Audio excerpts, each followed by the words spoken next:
For this time, I'm gonna have Baggy do the intro. Okay, tell me when you're starting.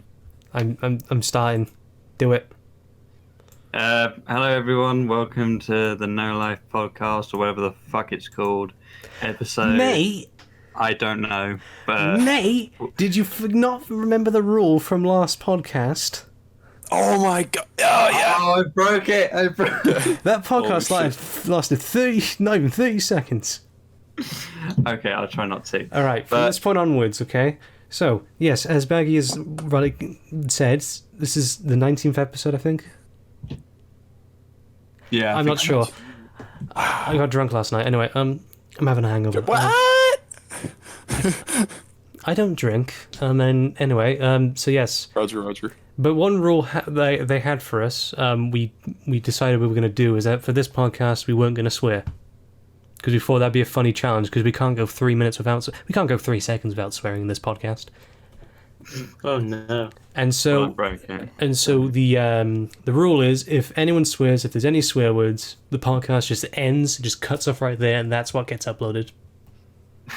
No. That is what I will do. That is what's on the line here. Any questions we do not get to in this one will be answered in the next one if it gets cut off. So, right, so this is a challenge. None of you swear. By the way, we have a guest on here, Will. You may know him as the Hole in My Garden on Twitter. Hello. Welcome. Hello. I feel bad for him because he can't swear. This is his first podcast with us, and he can't swear to vent his frustration with us. Guys, don't swear. My grandma's watching. No, Please. I just thought it'd be a funny challenge, because we swear all the time, just like trying to do a podcast without swearing. Yeah. All right, so from this moment onwards, no swearing. What are we, the PC podcast? Yeah. Baggy, shush. God damn it, 2020. All right, okay, so Does that count as a swear? God. All right, one sec. I'm gonna search that. Is goddamn I'm gonna it go with no. I mean, it could be seen as blasphemous. Yeah. So... It's a curse word. Goodness. Most people seem to say no. Oh, well, there you go. The majority votes no. So, there you go. Right. Okay. So, I'll allow like words like crap, damn, whatever. Nothing like. Where's that damn fourth Chaos Emerald? Okay, so we're playing the T for teen rated game, is what you're saying, or Peggy 12. You say that, but then Path of Neo has the F word in it, so. Yeah. Really? And Life is Strange is a Really? thing here in the UK. I don't What a remember that being in the time to game. be alive. Yeah. 1 second. Hey, Night Lab Studios, do me a favor and release those games on COG, thank you very much. Mm-hmm. Come on. That would be nice, to be Interesting. honest, if the Matrix games could get on COG. That'd be really awesome. Say what you will about Yeah. Enter the Matrix, but, Apologies, I got my It's a big food, deal. so I'm good now. Everybody's got his food. We're okay. What are you eating? Tell us. Tell the viewers. They need to know. I'm eating some chicken nuggets, so shut up. Oh, chicken nuggets. Okay, what kind? From what place? From my bum. Oh, okay, wonderful. Tell your mom she did a great job. I didn't say my mum. I said my bum.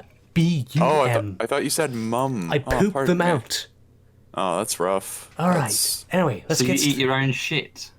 Baggy. ability. Oh, An ability. All right. Okay. From now on, we won't just stop the podcast since it's been made clear that we can't go 3 minutes without swearing. From now on, if someone swears, unfollow them on Twitter. Okay. Baggy, if you swear from this point on, we are unfollowing you on Twitter. Okay. I might as well not talk at all then. Sorry for the voice crack. Ugh. Look, I'm in a lot of pain, okay? I have a black eye. I don't care. Shush. Goodness. What happened? Punished Snake. A man denied his arm. Well, more like punished baggy. Basically, what happened was something went into my eye, and my knee-jerk reaction was to get rid of whatever was in my eye. Instead, I decided to clench my fist and sucker punch myself in the face. Oh. And now I look like Steve Harrington from Stranger Things season 3 when he had the black eye. Oh, great. That is such a specific reference, but I get it nonetheless. Yeah. So. First question. Other than that, I'm good. First question comes from Dante Goat, and he asks, I have a philosophical topic I'd like to see brought up. I like this man. Does a man who likes Max Payne 3 deserve to die? Now this is an interesting... I feel like this is pointed towards me. I think this is pointed towards you. You already deserve to die from all the swearing you've done, but... Oh my goodness. Alright, so Sorry. Right, so Henry, what do you think? If someone likes Max Payne 3, do they deserve to die? I think Max Payne 3 is probably the worst out of all the Max Payne games. However, I would agree. I feel like your life should not depend on your choice in video games. There are certainly worse games to be a fan of. Yes. That's my take. Yes. Good man. There we go. I think that they should not be dead. Reason being that I don't know, I guess being dead is bad. So you'd lobotomize them? No. Oh my god. Okay then. Interesting. Interesting. Awkward silence. Yes, indeed. This is a very strange question. Okay. That's like wishing death upon someone for liking Halo. I do that to you every day. What a time to be alive. I know you do. You should see the DMs. Yes, I talk to you about Halo. Anyway, I like how most of my followers on Twitter are like Halo followers, despite the fact I never do anything Halo related. But I appreciate it anyway. Anyway, next question. We'll get to Razzie MP's questions last because he has the most questions, so we'll get to those last. Yeah. Alright, next question comes from Epic Gamer, and now this one is a weird one. We're going to get the weird questions out of the way Epic first. Gamer. Fantastic. Right, Epic Gamer is a Samuel Hayden stan. He stans Samuel Hayden. That's valid. And he, this is something that none of you are going to understand. He just says, talk about Samuel Penis. Oh god. Now, I'm going to have to explain the... NFSW. I'm The not question if he has a penis. Well, he did because he was a dude before, and then he got transferred into a robot body. Is the He doesn't have question it in his anymore, robot body? In his robot body, does he have a penis? I don't think I don't so. think he does. Either way, this is like the context behind this, because you're not going to understand it, is we're both big fans of Doom. He sent me some Rule 34 art of Samuel Hayden Oh, God. Yikes. Yowza. with explicit detail, and both of us are scarred from that experience, and we will never recover. Excuse me. Yikes. I'll give credit to the artist; it was well done, but like I didn't want to see it. Oh my god. I'm just gonna, Will, I'm what just do you gonna put think that out about there. Samuel I Penis? do not condone sending people not safe for work art. I just gotta put that out there. Will, what are your thoughts on Samuel Penis? It contains The question is whether... the NSFW art. It contains Samuel's penis. Yeah. Well, maybe he has a penis, because he's got little like tubes pointing towards like his crotch area, hasn't he? Oh, for fuck's sake. Henry! He's got like gravity hands as well. Henry, you are getting unfollowed on Twitter. At least I wasn't the first. I wasn't the first to go. And I I should swear get a for a gold medal pretty for valid this. reason. I'm sorry. Gosh. The funny thing is, both Will and me are so far the only ones who haven't sworn yet, so we're still good.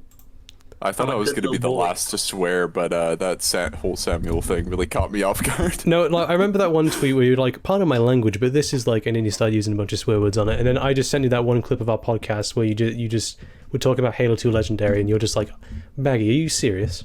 And then, like you start swearing at him. Yeah. Yeah. You're never who That's you a think you clip. are. That's a Anyway, clip. all right, next question comes from Nomadus. And he says, talk about me. I have no idea who you are. Yeah. Hi, by the way. I was wondering that when I read Oh, the... Baggy, you know him. Talk about him then. Do my job. I don't know who he is, but hello either way. There's nothing wrong with being a bit polite. Well, Yeah, there you go. well, Baggy, He's got a cool just little icon, I'll say that. make up a really awesome story about him, and then we'll just put that in. I'm gonna eat some chicken nuggets in the meantime. He slayed 1,000 angels. Done deal. I'm gonna drink my coffee. And when I say angels, I don't mean my husbando. Angels. That's some really good Baggy, fucking shut up. coffee. About your husband. Oh wait, hang on. It is Waifu Wednesday, so he Yeah. The thing is, I've stopped doing Waifu Wednesday tweets because I've come to the conclusion that my waifu is so superior to all of yours that she doesn't need my constant defending. Oh my goodness. Simp. 300 IQ. 300 IQ strat.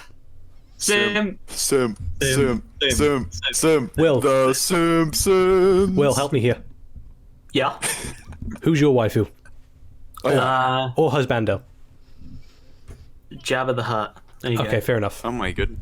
Yeah, Interesting. actually, I know actually that like guy from the prequels who's in the Jedi Council and he's got like a really long neck. That one. I know exactly what you're talking about. What about the attack on the Wookiees? No, not Kiadi Mundi. Oh. One. No, the guy with like the long fucking neck and he's got like a Henry! face. Well- Pardon me. When we were talking about Mundi, Phantom my Man. parents used to make jokes about how he had a penis for a head. Oh my gosh. Of course. I love your parents now, Baggy. Well, too bad. Alright. So, next question comes from... once again, getting all the silly questions out of the way, I think that's all the silly ones done now, so now we can get into the actual questions, because this is something I like to do. Because a lot of people like to send us silly questions on the podcast, and we do appreciate it, but at the same time, we do like actual discussion, so I like to get the silly ones out of the way first. I think those are all the silly ones for now. Alright. So, next question comes from Zimzam. And he asked us to talk about Mick Gordon, Oh, Zimmy. the composer for Doom Eternal. I think he wants us to talk about this whole situation with Mick Gordon and Bethesda.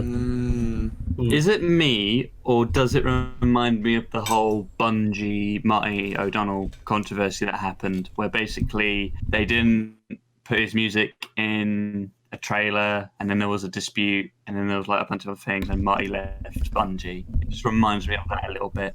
Yeah, with when Destiny 1, I think Yeah, it was? Destiny 1. Yeah. My understanding of the situation is that Bethesda didn't let Mick Gordon mix most of the soundtrack. Yeah. Right.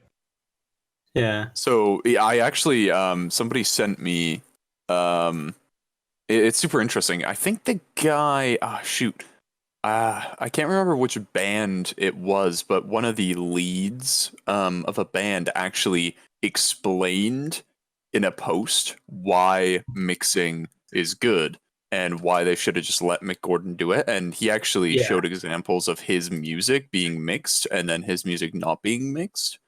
And the way he explains it, you're gonna have to pardon me because I don't remember who it was that said this, but essentially mixing music gives each instrument more breathing room, and you can kind of tell the difference between each one easier. I think I know what you're talking about. Yeah. Yeah. You can just tell that it allows the instruments to do more of what they're doing, essentially, and you can just hear each instrument better. I think I know what you're talking about. Yeah. But there are some songs that are mixed for the Doom Eternal soundtrack, and there are mixed some by songs Mick. that aren't. Yeah, mixed by Mick, and then Yeah. there's some that are not mixed by him. Mick Mix. Mr. Mix, but you can tell the difference. Like I have very little musical, like I do not play any instruments. But I do listen to music frequently, and I can tell the difference. So that that says something. Yeah. That's the average player can like tell that something hasn't been mixed. But If you compare yeah. BFG Division from 2016, it sounds way better than it did in Eternal. Yeah. Mm-hmm. It's because that one it's was like mixed that- by Chad. Like, I don't want to make fun of his name because his last name sounds something inappropriate, so I'll just call him Chad. It was mixed by him. Yeah. And no disrespect to the guy, because I'm sure he wasn't the one to push Mick Gordon out of the way and do it. I'm sure it was like a corporate decision or something higher up, because in these cases it's never the case of the person who's doing it, right? It's his it's his or her boss. That is almost certainly the case, and there's a reason for that. So, yeah, I see a lot of people hating on trying to find the people who mix the music. Despite the fact Mick said that working with him was nice. Yeah, exactly. and that guy Chad, he did like a track on Doom 2016, which does sound really good.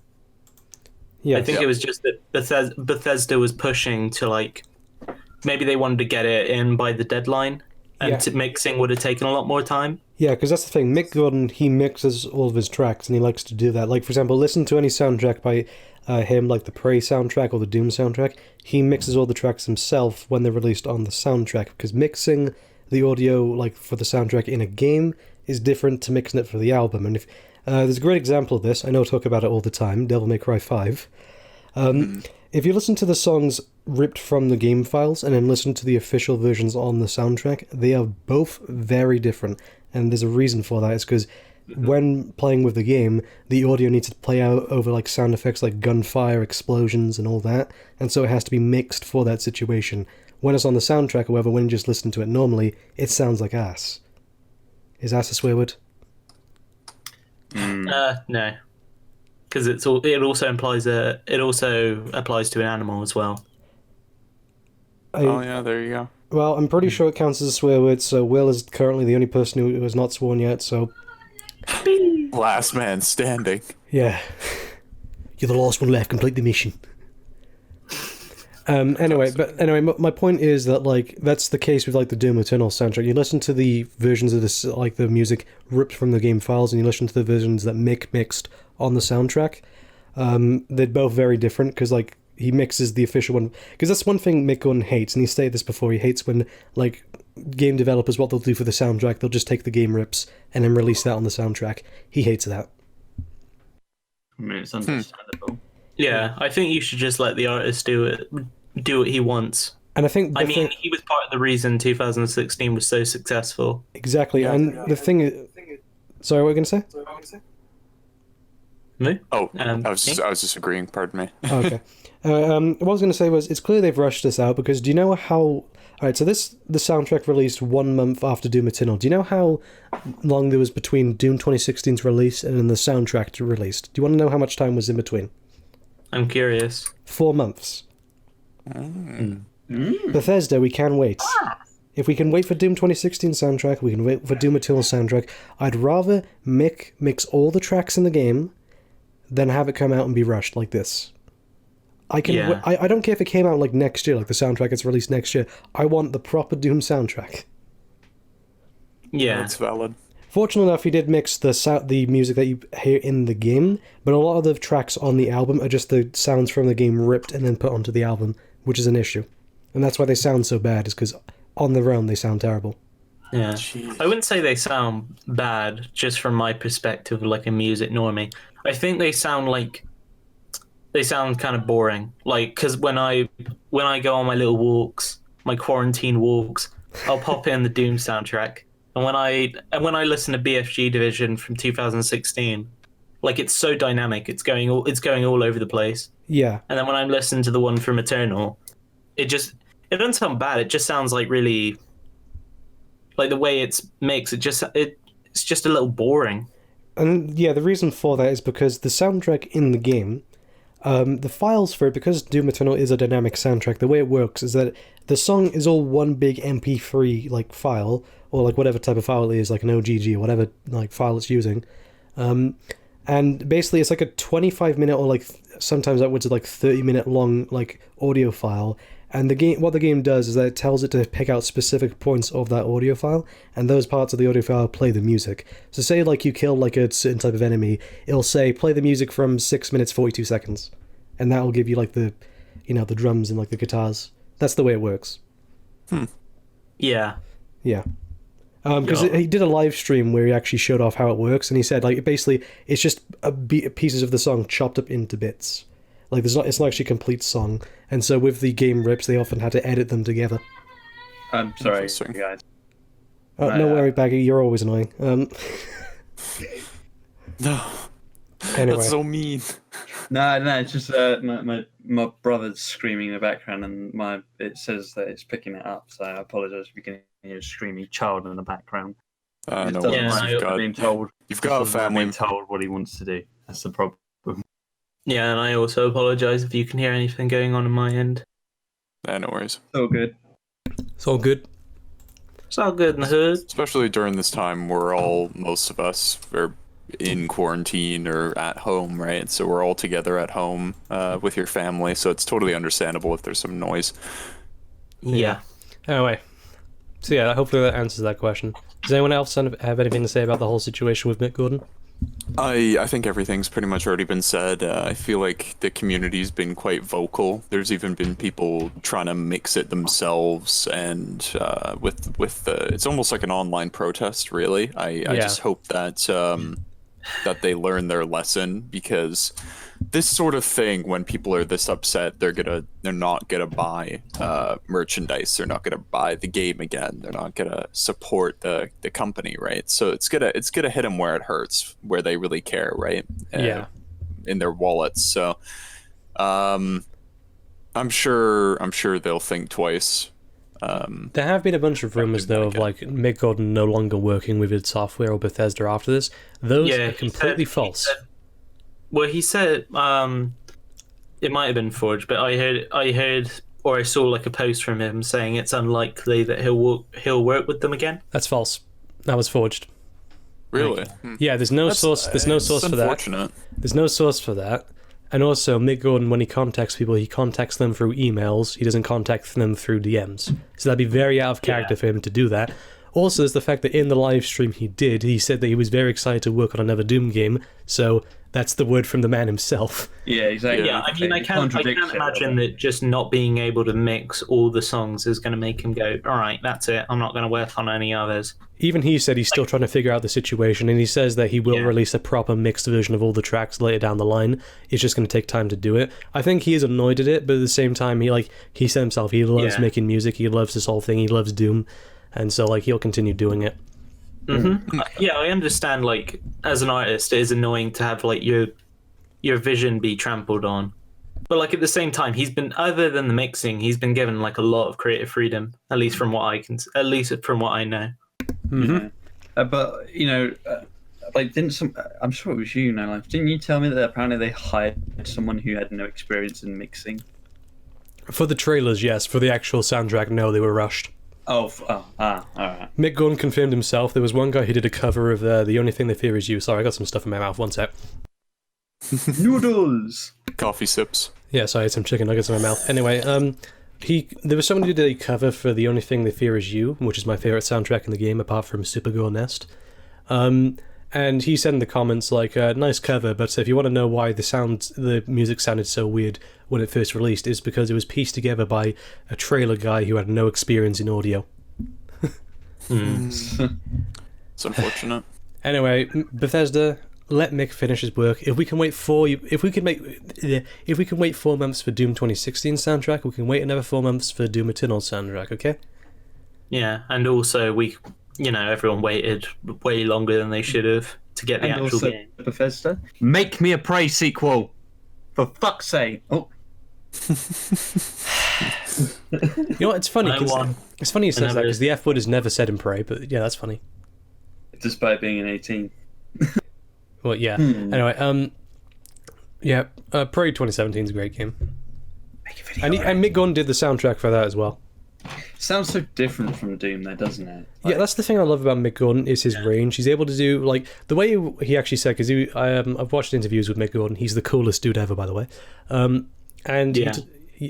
He just seems like the most chill dude ever. There was one YouTuber who was uploading the soundtracks from Doom Eternal to YouTube, and then Mick Gordon contacted him and said, "Hey, do you mind using the newer versions of the tracks? I have no issue with you uploading the tracks to YouTube, but please use the newer versions, not the old versions." He was totally chill about it. Have you seen that clip of that? Oh, sorry. Sorry, it's just I get so happy when I hear an artist saying, "Do you know what? Yeah, put my music on YouTube or something like that." So I get it, copyright, all right. You got to protect your stuff and like that.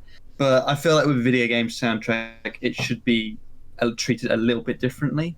because I disagree. really, Yeah, because it's still music all the same. fair enough. But like with most music that you get nowadays, you don't. How do I put it? Video game music is not. You don't really see a lot of it being sold online, unlike, like artists like The Weeknd or Lady Gaga. Yeah. That shit can be sold like hot. Baggy. Oh, shush it. But when it comes to video game soundtracks, not a lot of people buy the CDs. They normally just go straight onto YouTube or something like that. Yeah, it's a niche market. Yeah, so- I looked everywhere to try and find a place where I can listen to the Bioshock Infinite soundtrack legitimately, and there's nowhere.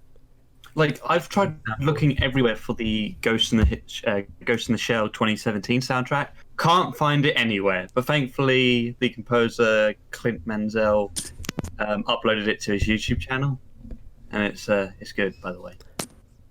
That's funny. Speaking of Pro 2017, did you know that the director of the game is actually a musician? Really? Yeah. Rafael Conantino, I hope I'm pronouncing that name correctly. He has a YouTube channel where he does music. Nice. And actually, the song that plays over the credits, Mind Games, that was actually composed and sang by him. Oh, that's always Sounds cool. very Daft Punkish, though, doesn't it? Yeah, When it comes to the vocals. yeah, he's both a game director and a musician. And because of that, his relationship with Mick Gordon helped immeasurably because he's a musician, he understands how things work. And so it made making Prey's soundtrack very easy. Well, easier than Doom Eternal. God, I would play Prey all over again if I had to. I love Prey. Put it on COG, for goodness sake, though, because I can't. It's not an old stand- game, though. I know. Well, they've just put some of the Deus Ex games on here. That's the thing. Those are older. Would you say Mankind Divided is old? It's older than Pro 2017 Fair enough. by a year. I mean, you can buy Cyberpunk on it. I'm just saying. That's all. Baggy, stop trying to debunk my points with logic. Shh. Anyway, so yeah, with the whole Mick Gordon situation, I think it's stupid. I think Bethesda should let Chad and Mick fix the soundtrack. Rushing it out, not good. Either way, enjoy the game in the meantime. There you go. Yeah, alright. Now, next question. What questions is next? This one comes from Irish Meme Game Boy Guy. All right. Yes, he likes to do both serious and stupid questions, so he has like 2 serious questions, I think, here. Actually 5, and he has 1 stupid one. His first question is favorite social video game, if any. If not, your favorite multiplayer video game. Social video game. Interesting. I haven't This is answered. gonna take me. Okay, then go ahead. Does anyone want to go before me? No, you go. Okay, my favorite social game at this point in time is Death Stranding. I'm a really big fan of the way it handles the social mechanics. Because the cool thing about it is that, like, there is an online mode to it, but it's not like multiplayer. The cool thing about it is, like, because obviously in Death Stranding you're exploring the world, you're building new stuff, you're doing cool things with it. And the cool thing is that if you are online, it'll connect you to other people's games, and so if you build a structure in your game, that same structure will then appear in their game, and that can help out another player. And it's a really cool system, because, like, you can build a ladder to get over, like, a river, and that ladder will then appear in another person's game and make their job easier. You can, like, drop cargo for other players. You can, like, if another player loses cargo that you need to take to another place, you can collect it for them and take it there for them. You can help build roads, which can help players get across the land more easily. It's a lot of fun. As for me, my favorite multiplayer game at the minute, there are 2 that I really, really like. Titanfall 2, which is, like, I think is the best, like, objectively, I guess you would say, is my favorite multiplayer game, because I think all the mechanics work really well, and it's really, really fun to play. Nostalgically, I really, really love Battlefield 1. Like, I loved playing that with my friends, and I just love, like, all the care that was put into it. Because I'm a big history nerd. I like all the little touches they put in. I also have, like, a ton of fun memories of playing it with my friends. It's just a fun time, and I didn't really get that in Battlefield 5, and it made me annoyed. I'd say for me, my favorite multiplayer game, Team Fortress 2. That's my pick for that. It's not having I such don't a know good about time you right guys. now, is it, though? Oh no, it hasn't, but it's been a little bit better. A lot of the things have been fixed, luckily. Fair enough. Baggy, Yeah. your favorite social or multiplayer game? Favorite multiplayer game. Ooh. I'd probably say Call of Duty 4. There's no reason. I just think it's just my go-to, of what I expect from COD multiplayer. What do you like about it? It's a combination of different things. I like the maps. I think it was Block, the one that's set in Chernobyl. That is one of my favorite maps, like in Call of Duty, because like the atmosphere was really good, and the stuff that you could do from both. Because Block has like 2 apartment complexes, right? Do you remember that? Yep. Yeah. And I just liked, the intensity that you could get when it comes to like sniping someone, or someone's hiding in the corner and you have to look very carefully through your sniper scope through the windows and everything like that. And obviously, if you get shot, it's scary. You're like, oh. And that's my favorite. That's one of the things that I like about COD 4. But other than that, I just think it's a stellar multiplayer. Call of Duty after that. Actually, no, Call of Duty after the Modern Warfare trilogy just went downhill for me. I'm just going to be honest. So, Black Ops 2 would like to have a word with you. I didn't like Black Ops 2. Die. I don't like seriously. Like the only Call of Duty games that I like is Call of Duty 2 and the Modern Warfare trilogy. That's it. Mate. Yeah. Mate. Modern War was good. Yeah, of course. I mean, Gary Oldman. Yes, it was fine, but here's the thing: when you grow up, you tend to just think, you're not as passionate about those games anymore. That's just the. Hey, that's depressive. That's not very optimistic. Henry, help me out. I'm just sitting here, bro. Help me out. I'm just sitting here. No, like I can understand because like COD 2, for example, COD 2, like I like that game, but at the same time, it's like that game never gives you a break. Like immediately, like when the game starts, it's just all-out war from beginning to end. Yeah. Yeah, your Russian friend bursts through the door, and then it's just constant gunfire until the end. Yeah. Yeah. Anyway, I think we all answered that question. All right. Yep. Okay. Good. This question is for me specifically. It's by Katie Ninjala Pro.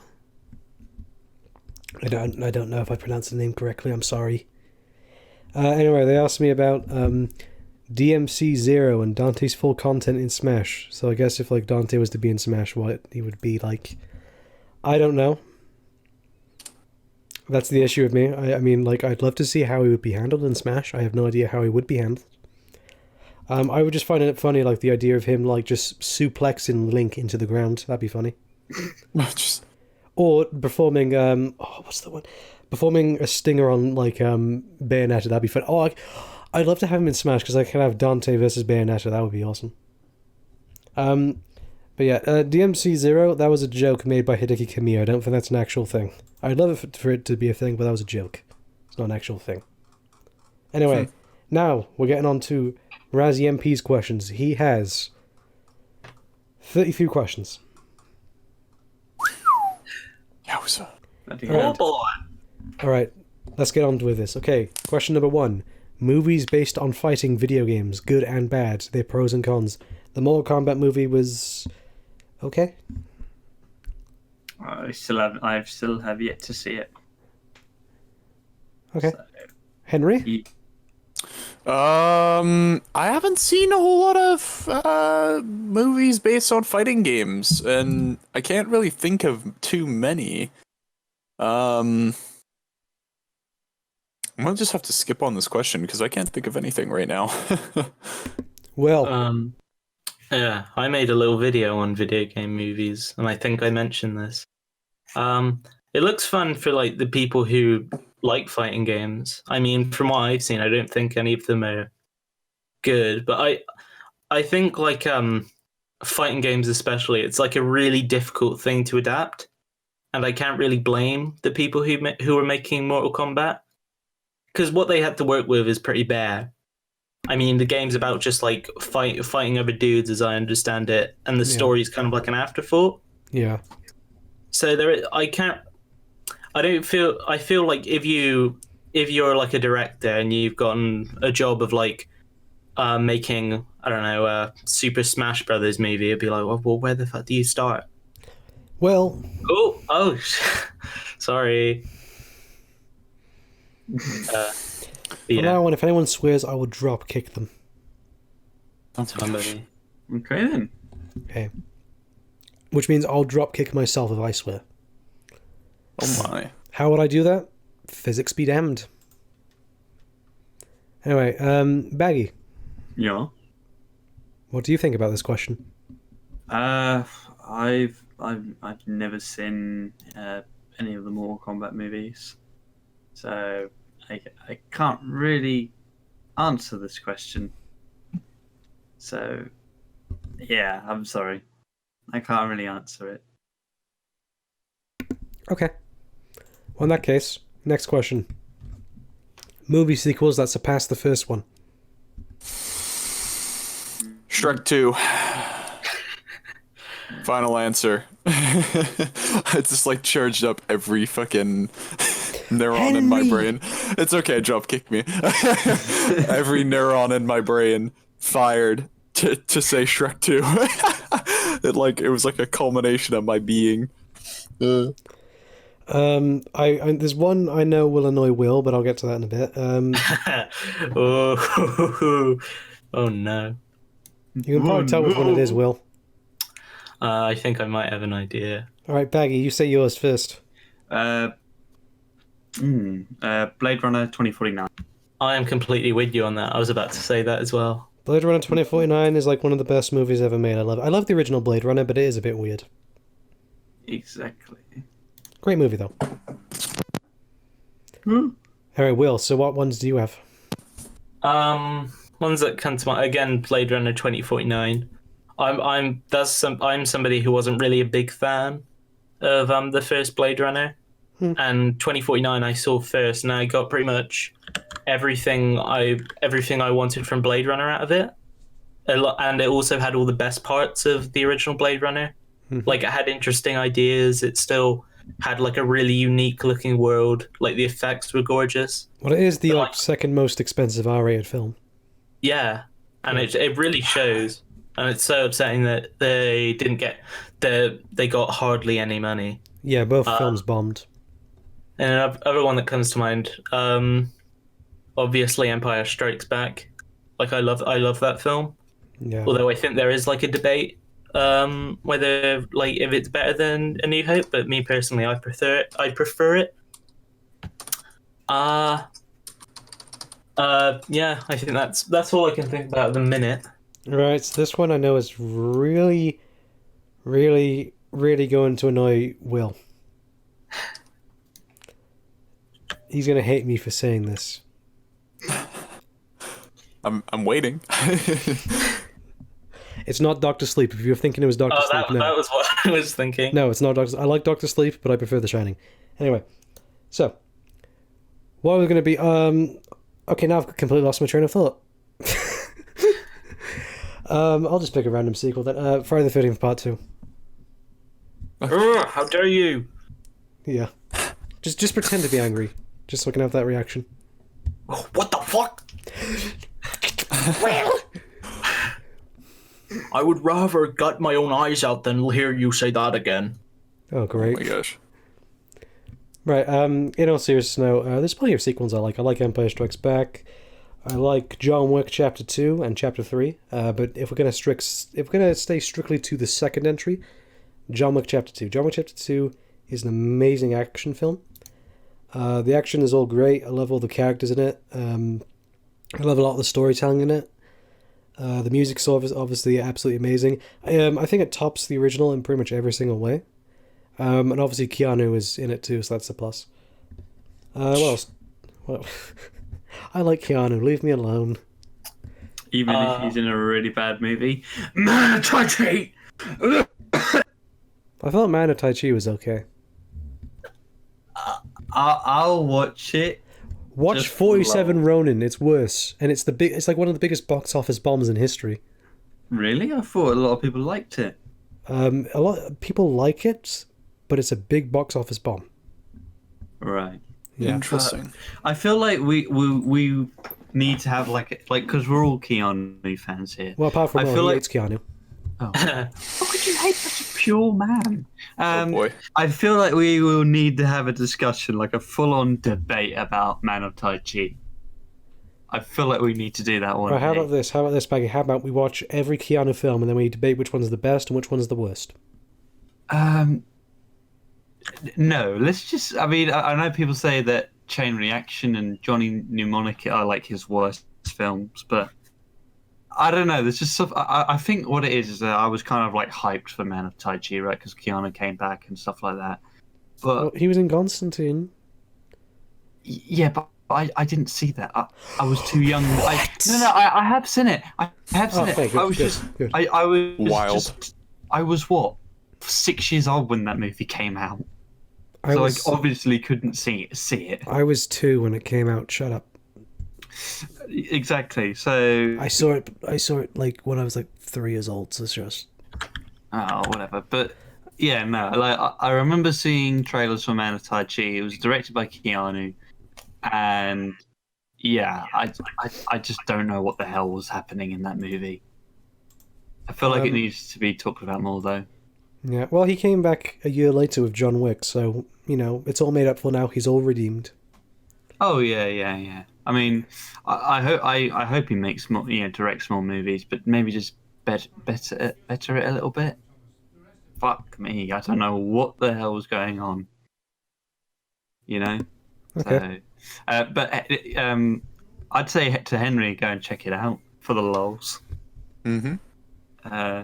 Same with Will. I know you hate Keanu, but I don't hate Keanu. It's a joke. all right. I'd say watch it. It's a cringe fest. It's really awkward, but just watch it anyway. Some of the choreography is pretty good though, but when Keanu's on screen, choreography is a little bit robotic. He's kind of an agent. I'm not gonna lie. So yeah, but yeah. Mr. Anderson. Well, he's also in Cyberpunk coming out later this year.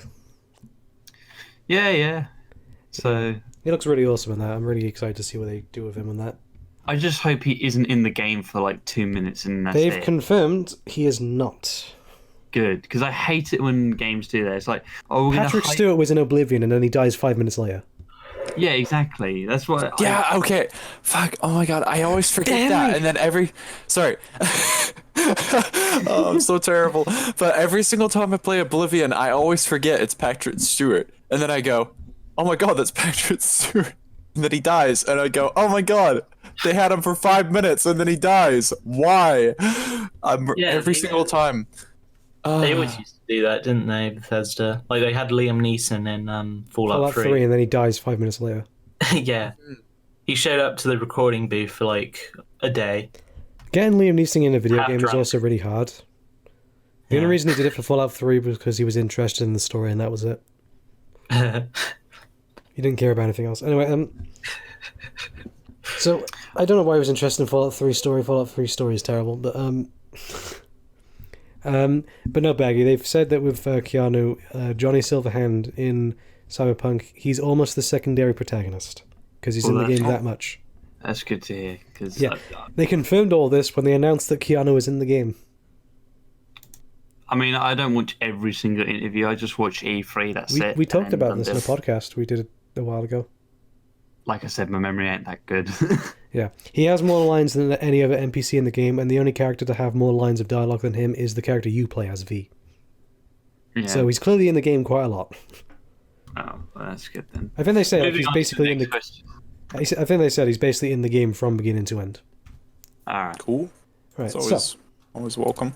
All right. So question number 3: Halo universe versus the Mass Effect universe. Pros and cons, differences and similarities. Both of them are sci-fi and are in space and they're in the future. And that's it. Except the aliens don't mingle with the humans. Oh, they do. The aliens in Mass Effect, they do mingle with the humans. Yeah. And that's what I love about Mass Effect, is getting some alien booty. Goodness.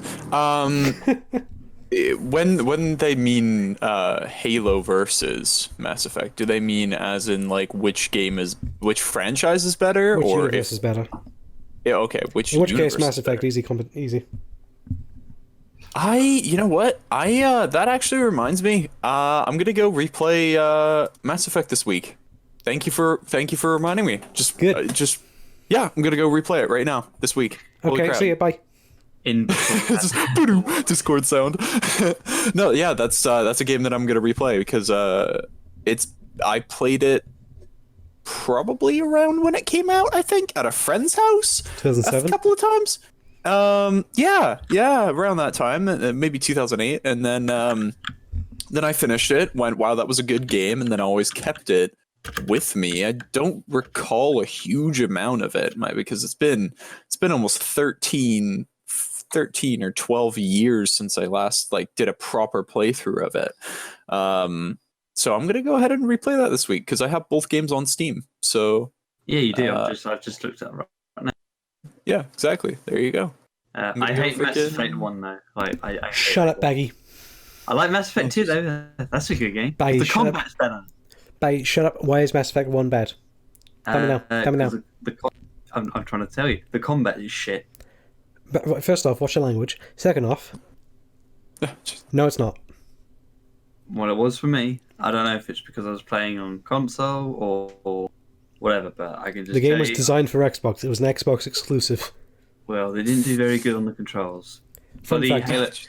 Bloody Halo 3 has better controls, for God's sake, and that came out a year before Mass Effect. So come on! They came out the same year, shush. Did they? I thought it was 2008. Yeah, they both came out in 2007. I thought it was 2008 the first one came out. No, they both came out in 2007. Oh, okay. Yeah, fun fact, by the way, Bioshock and Mass Effect were originally Xbox exclusives. Anyway, Mass Effect's combat is good. I prefer Halo's art design. I prefer Mass Effect's art design because in Halo you don't get alien booty. In Mass Effect, See, look, you he's get just horny on alien main. booty. So, clearly- sir, do you have a license for that? Right, listen here, okay? I just kick down the door. I'm dressed in an officer's uniform, and I'm like, Well, the sir, do you have thing a... is, because of Bayonetta being my waifu, it's really hard for me to compliment or say oh, I love other I have video game crushes, so I won't. All I'll say is that I like some of the aliens in Mass Effect. They're all not the characters in Mass Effect are all really cool. I love them all. Not gonna lie, Tally kind of cute though. Oh god. I never liked her. She's always someone hiding behind a mask. Who does that? Someone who's insecure. Me, my fucking character avatar. Nobody says me, despite my profile picture literally being a mask. Me IRL. I've heard you've seen that mask in some stores though. Yeah. I've You should where buy I one and live. impersonate me. Yeah, probably. Honestly, yeah, because every Halloween there's a store that opens in the U.S. and Canada. I believe it's just U.S. and Canada. They sell a lot of cheaper Halloween stuff, and yeah, it's pretty good. And they sell those masks. They sell 10 different colors. It's fantastic. What I do like about the Mass Effect universe, though, is how it's different from other sci-fi universes in the fact that the human race isn't the dominant one in the Mass Effect universe. And I thought that was interesting because, you can tell there's a lot of races who don't really like each other. There is some racism in the games. And I appreciate the whole thing of, bringing the galaxy together. I like that whole storyline. Yeah, the Mass Effect universe is pretty cool. You know what? You're pretty cool. I'm not cool. I was literally born from the fire of hell. From God and Satan having massive gay sex, and then they gave birth to me. Oh, so that's why I keep hearing Mick Gordon's music every time you're on the Discord. Oh, How about that? How about that? I'll blast McGowan's music right from my headphones right now if you want. I'd rather I not think I'm get- good. Okay. I think I'm good. I could. My headphones are really loud. I wouldn't doubt that. Yeah, which is really bad because I have very sensitive hearing. Anyway, Will, do you have anything else you want to say? No. I'm a big Halo fan, but like, I've played some of Mass Effect, and I liked what I played, but there was as soon as you left, I think it's called something like the Citadel or something. Yep. As soon as I left that, like I got stuck, and then I couldn't figure out how to navigate the ship, and then I figured out how, and then I was just like, I don't want to play this. So I've only played like the intro to Mass Effect, but I liked what I played. Okay. Next question by Razzie MP. This one kind of relates to current events, but not really. Biggest spoiler, movie, game, whatever, that ruined the whole story for you?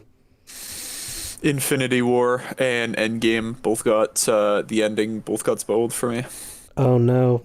By the way, Yeah. the rule is don't spoil it. You don't say that what the spoiler is, you just say what's got spoiled for you. Wait, what? Yeah. That doesn't make any sense.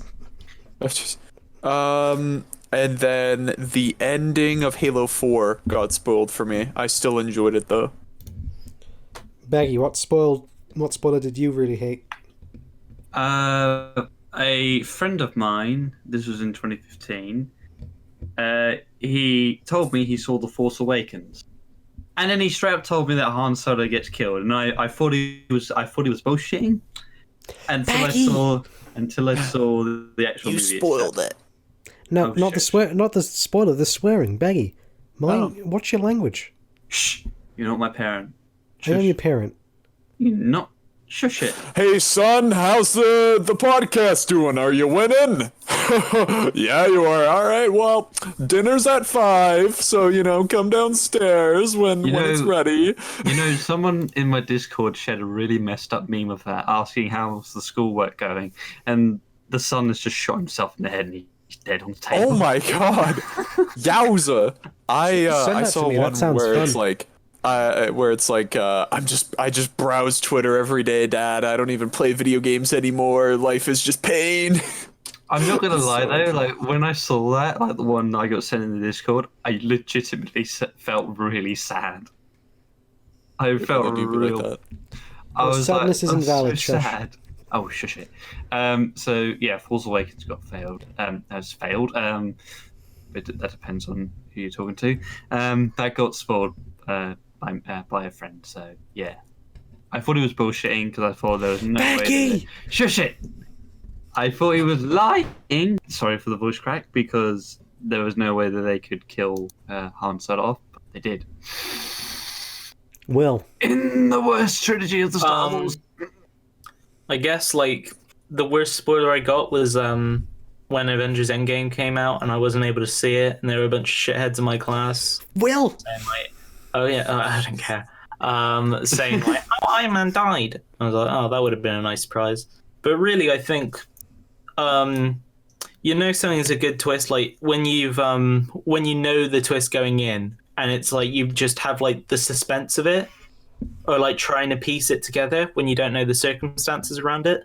Like I was spoiled for Death Note. Like I knew Light was gonna die in it, and I was. I haven't finished it. Okay. Oh, sorry. I actually haven't finished it. I knew he was. There's no way that he was Will. gonna get it out of Yeah. that. I'm sorry. No, it's okay. I but knew when he I- was gonna. But I there's no think way he was that gonna live. I think that did help me going into it, because when I was watching it, I was like, "Oh, this is the bit where he's going to get," and then it was just developing on from there. And I was like, "How on earth is it going to get to that point?" Of course, people are lying about it. And then when it got to that moment, like it felt a lot more satisfying. It also felt like it felt a little more tragic, Yeah. and I think that applies to like most stuff. That's how you know like it's got a good twist in it. When instead of like you may not have the shock, but you still have the suspense. yeah. So I wouldn't really say there's many stuff that was completely ruined by me knowing the like spoilers in it. I can tell you one spoiler that really annoyed me. Yeah. This is from the actual people themselves. Capcom, I have a bone to pick with you. When Devil May Cry 5 was releasing, the launch trailer for the game shows that a major character from the previous games, Virgil, is back in this one, and they spoil it in the goddamn trailer. Why? That's annoying. I mean, fortunately they didn't spoil like what his involvement was in the story. We didn't know what he was doing in the story at that point. Like, we just knew that he was back, but that's still annoying, because the moment in the game is, like, super well done. And it's like, if I didn't know that going in, I would have been like, holy crap, he's back. But I knew it going in. Damn it, Capcom. That's annoying. Sorry about that. So, yeah. I don't know, some spoilers are annoying. Anyway, next, are we done with that? Yeah. Okay, next question. Question number 5. Reasons people hate the OG Doom 3 versus reasons why it earns its place among the Doom games. Because the reason why I'd say it earns its place among the Doom games is because even though it has a different structure to it, it has all the same weapons, enemies, and it has the same design principles for the level design as the original Doom games, and so it still carries along those philosophies of game design. And so it's still similar in a lot of ways. What would you say, Baggy? Repeat the question again. Sorry. Sorry. Reasons why people hate OG Doom 3 versus reasons why it earns its place among the Doom games. I don't know if I haven't fully completed Doom 3. You're useless to me, Baggy. Henry. Doom 3 I felt like was dark room simulator. There was a lot of darkness. It wasn't really that especially the early game wasn't as fast paced as classic Doom or the newer Doom games, I feel like. It suffered from basic first person shooter syndrome.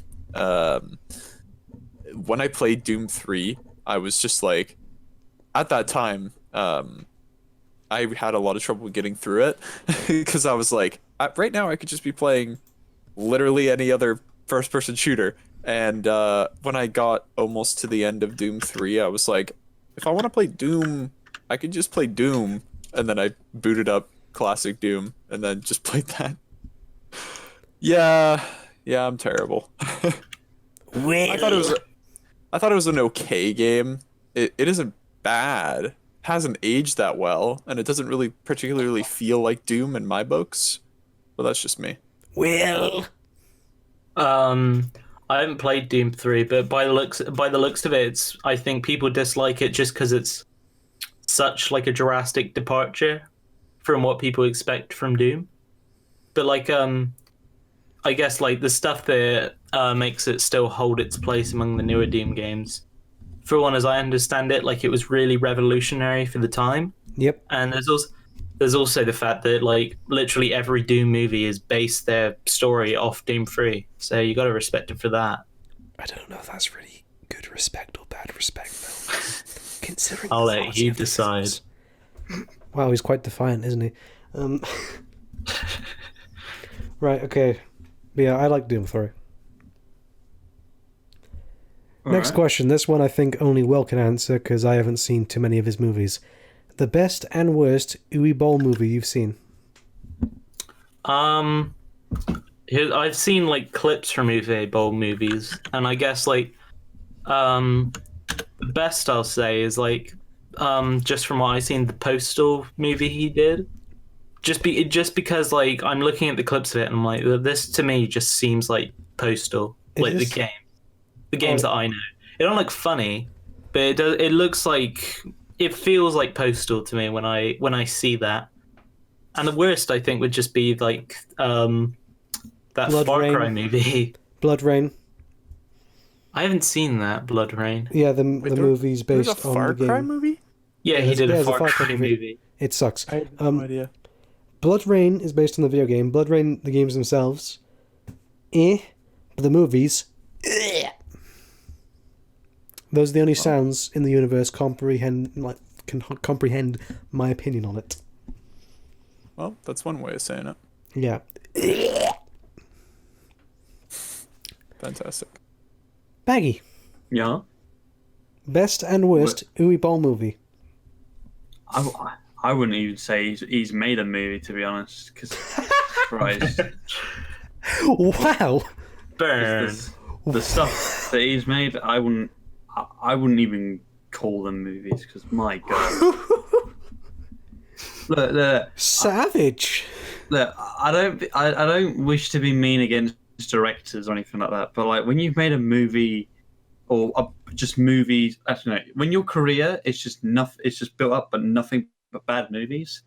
Clearly, there's something wrong. He's found his calling now. He owns a restaurant. Does he actually, or are you joking? Yeah, he's got his own restaurant in Canada. Oh, It's meant to be really good, apparently. where in Canada? I don't know. I think Henry, it's in go there. Go there Vancouver. now. And he's there most of the time. So if you Henry, to go there. that- Go there now. You go to that restaurant in Vancouver, you could meet Uwe. Oh my God, Vancouver! That's like Yeah. that's like an I'm hour pretty sure- drive from here. Go there, Henry. Go there. I'm pretty Oh my sure it's in gosh. Vancouver. That's amazing. Henry, go there. I'm gonna go there just for the Right, podcast. Henry, drop this podcast right now and drive there. Oh my God. You found your true calling, Henry. You don't need us anymore. In like 2 hours from now, you just see a Twitter post tagging all of you guys, and it's just like, yeah, it was all right. I met Uwe Boll. He was a bit of a knobhead, but Just talking about his movies. I don't know. oh yeah, man, I directed Blood Rain. Sorry, what was that? I never heard of that. Oh, jeez. All right, That's hilarious. next question. Upcoming Far Cry with Vaz expectations. What? Yeah, what does that mean? I think Vaz is one of the characters from Far Cry 3. Yeah, I know he's one of the... But what? Is that, like, he's going to be the lead of a new Far Cry game? I Is don't know. that like Didn't he die in Far Cry 3? Yeah, it's a prequel. He died. And then they can reuse the Far Cry 3 map, like they did with New Dawn, or whatever. Oh, I see. That was the whole thing I found stupid about Far Cry 3. They built him up in the marketing to be like the main villain. He dies halfway through the game. Yeah. I really like that game. I think it has a really, really good story, and I like Vasa's role in it. You know what I don't like, though? I don't like Far Cry 4. Yeah. I Far Cry hate 4 Far Cry 5. Far Cry 4 basically just tries to be everything Far Cry 3, but doesn't like have any of it. The only thing I do like about it is if you wait 10 minutes at the beginning, you can beat the game. Yeah. What? Oh, yeah. Yeah, if you wait 10 minutes at the table without leaving, Troy Baker will come back. I don't remember the character's name, so I'm just going to call him Troy Baker because he's voiced by Troy Baker. Troy Baker comes back and he tells you, oh yeah, we're going to go off now. You head into the helicopter, game ends. You can beat the game in 10 minutes. That's awesome. Alright. And then again, there's plenty of games out there you can beat in like 12 seconds. There's like one game, there was like an indie game like a few years ago, and like the way it was positioned is that like the starting area is positioned exactly over the end area, and so if you glitch yourself out the map, you can literally just get to the end of the game right away. Wow. And it's not that hard. You just have to get a chair, jump on it, you get clipped out the map. That's awesome. Yeah, there's videos on it. It's literally a game you can speedrun in 12 seconds. Anyway, next question. Question number 8. This one is actually very much related to us, and Baggy, I hope you pay very close attention to this. Okay. Does swearing really make people interesting and entertaining? When does it go too far? My answer to that question, Razzie, is Baggy. Baggy takes it too far. Oh, okay. Sorry. That's where it draws the line. Yes. What do you think about this? Me? Yeah. Hold on. Does swearing really make people interesting and entertaining? No, not really. I mean, I can't see why like using swear words makes you like an interesting person. Entertaining, yeah, because it depends on the context you use it. Like, it's not the word itself. I think it's just like the emphasis. Like, it makes it funny. But like, I don't think constantly. I hate it whenever like a big pet peeve of mine in like movies and games and stuff is when they just overdo it. Rockstar. Max No, I Payne think 3's it's- dialogue is basically nothing but swearing because the game's trying to be edgy and mature. I'm thinking of like GTA 5. I think it's Oh, fine GTA there. 5 does it too, yeah. But like, I'm thinking of when I say that, I'm thinking of like that Predator movie that came out a while ago. If your mom's vagina was a video game, you'd be rated E for everyone. Yeah, That is a kind of funny joke. No, but I hate how they just turn the Predator into someone who hunts autism. oh yeah, that was really weird. Yeah, Oh, shit. Baggy, he's coming for you. I mean, I'll be okay with that. You know what's the funniest thing about that production of the Predator movie, though? They had What? to reshoot the entire ending of the film. Do you know why? Why? They didn't realise they shot the ending of the film in daytime. I am not joking. God. That is the actual reason they had to reshoot it. Cursed. Wait, what? Cursed. Yeah.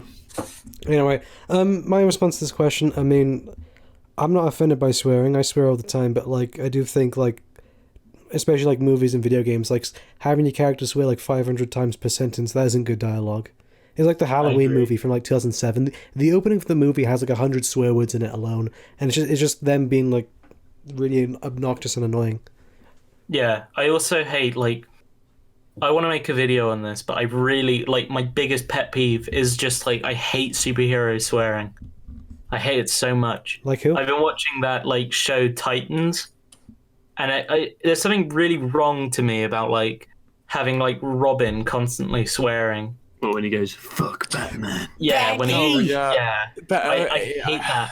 I like there was something else that did it. It just I feel comes like across as so tone deaf.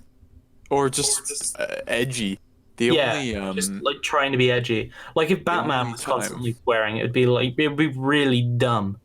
it'd be jarring. like- Yeah, the only time a superhero swore and I actually smiled and liked it was Captain America, because his character, especially in Age of Ultron, he was always like, "Don't swear, guys, come on." Kind of like me now. Language. And then it was like in Avengers Endgame, he dropped a couple of swears, and I thought that was kind of funny. But Yeah, yeah. it's like yeah. I don't like them taking like because I imagine like for example, Batman. I like imagine him as like the character is kind of dark and gothic, and that's one part I imagine of him. But I also imagine like I think of him like as like a little fridge magnet. I don't want him. I don't want to be like stabbing people with batarangs and like swearing constantly. Yeah. This is It's why. like- Sorry, what? Sorry, I was gonna say because my film teacher, he hates this trend as well, and he said that Logan was like the worst example. What? And I really disagree with that because I think that suits the character. He only His character's swears when he's already, like- angry. Which Yeah, makes really sense. dark and violent. And He's- like he doesn't have like the subtlety that Batman does, I guess. Yeah, he's not as smart. Yeah. And like the entire film is about like Him losing control and him dying. yeah, So it makes and, like, sense. the days of like because there is like the actual traditional comic book characters in that film, and it's like being pointed out and made fun of, sort of. Well, it's like deconstructing that idea Yeah. of heroes, but like like Batman v Superman. I don't want to see Batman swear. Yeah. What's the point of that? I don't want to see Superman snap a guy's neck. Yeah. Lame.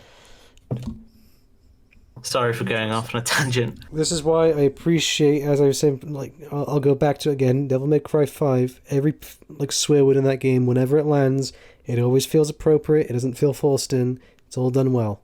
And that's what I like when swearing's done like that. Anytime a character swears in that game, it always feels appropriate. Yeah. And That's also because that game's there's- well written. I'll go on one last little tangent about something. Bojack Horseman.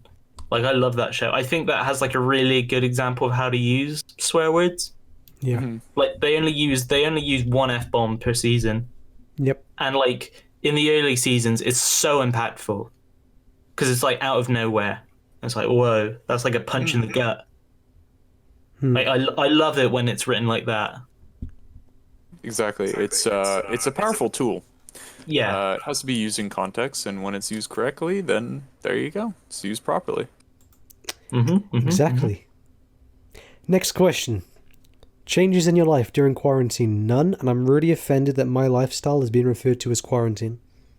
A classic meme.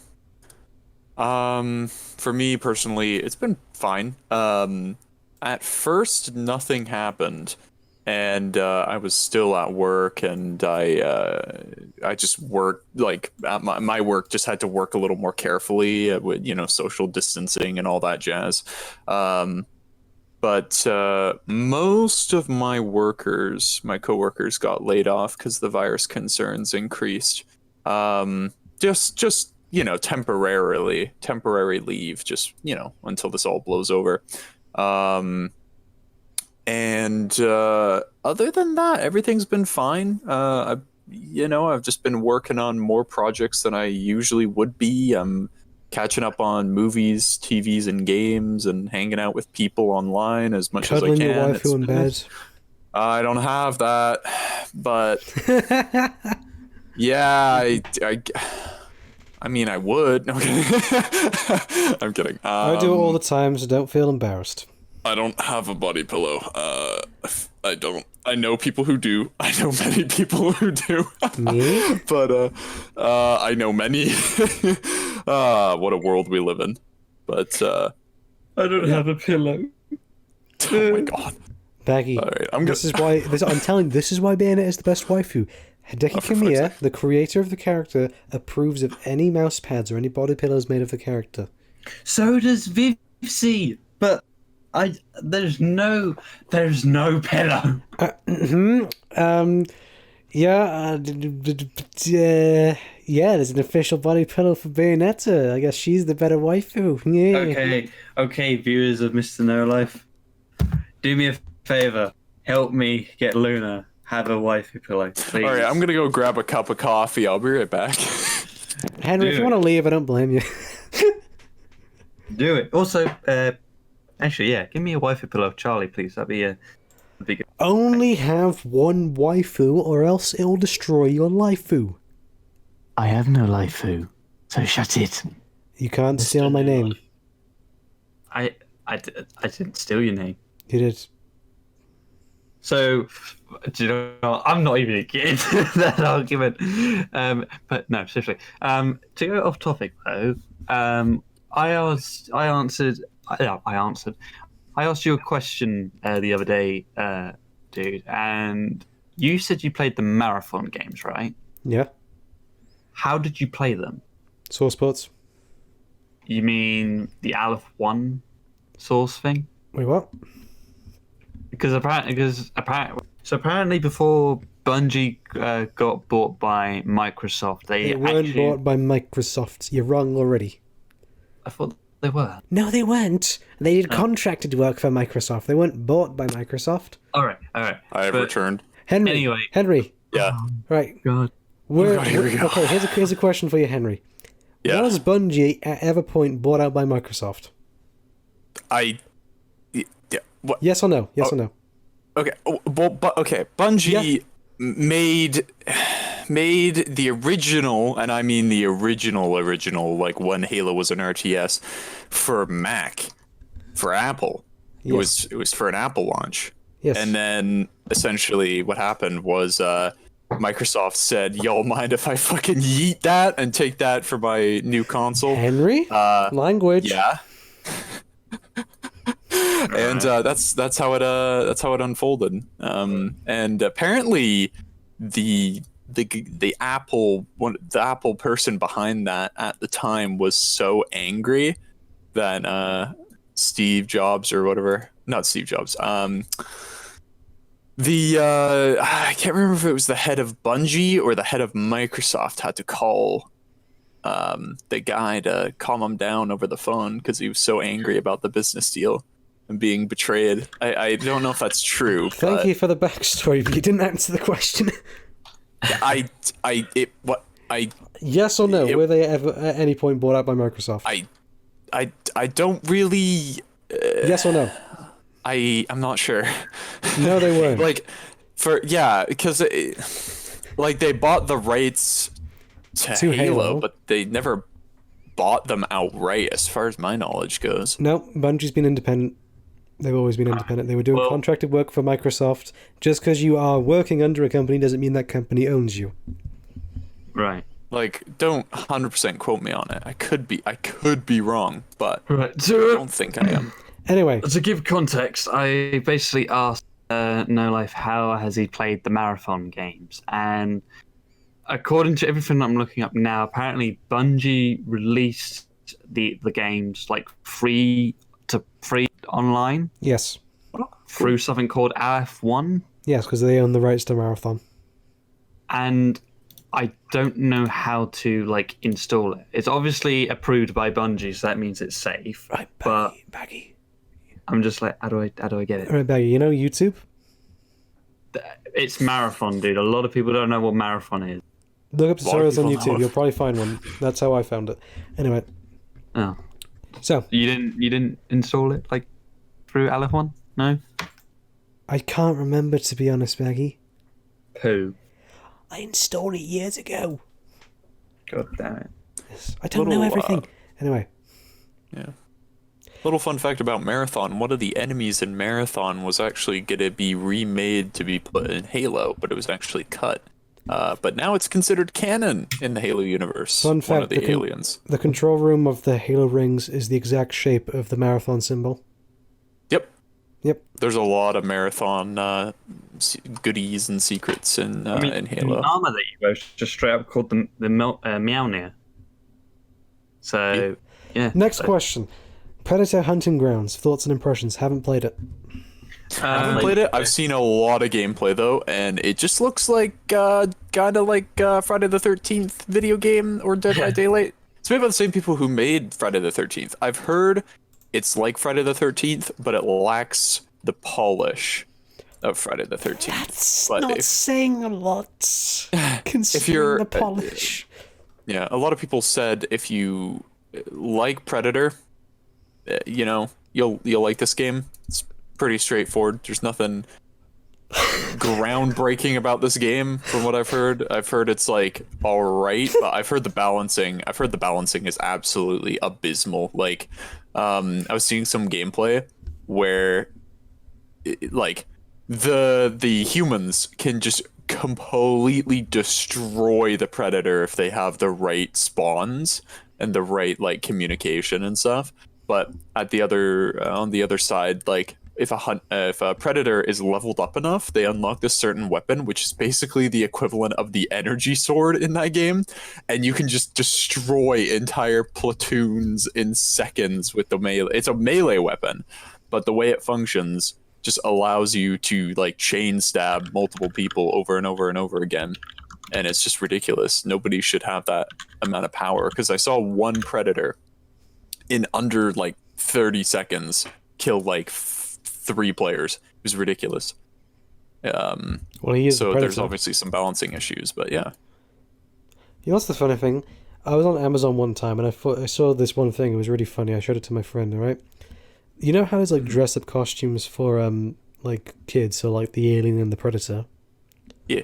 Well, there's the gloves are available on Amazon, but the way Amazon phrases it is child predator gloves. Ooh. I just thought that was hilarious. Oh There's- my fucking god. There's Obviously, it's gloves made for a no. child's costume of the Predator, but it's just the way it phrases it is just hilarious. Oh my fucking oh my god. goodness. That's actually hilarious though. That's hilarious, but my god. Predator gloves. Oh my god. The pain. Question number 11. Feel the pain, love the pain. Question number 11. We're over. We're about a third of the way through these questions now.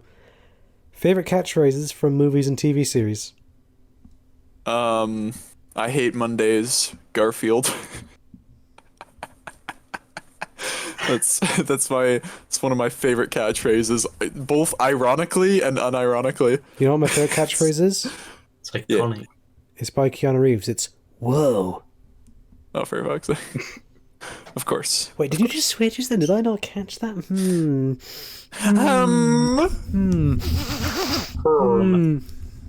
Very interesting. Alright, okay. Well, I like a lot of ones from Evil Dead. I use the groovy. I use that a lot. Here is my boomstick. Yeah, that entire monologue. I love that. Yeah. If any of you primates, I love that. Baggy, Yeah. favorite catchphrase from a movie or TV series? I'd say it's all in the reflexes. That was from Big Trouble in Little China. If any of you have seen that movie. I have. Moving on. Good. You're men of culture. Thank you. Right, this one is... I'm not even going to answer this question, but I'm going to have to ask it because otherwise you guys can't answer it. Your experience with creepypasta. The mythical hero Brian. No creepypasta is scary. I'm tired of all of them. None of them are scary. I guess I'll go first. I remember reading Tales Doll and Sonic Oh, the of Hedgehog. course you would. Oh, shut up. And yeah, I thought for the time, because I was 13, you remember I was 13. I was I didn't 13 know 4 any years ago, better. shush. I was 13. I didn't know any better. Yeah, I found the story to be pretty creepy. But as I've grown up,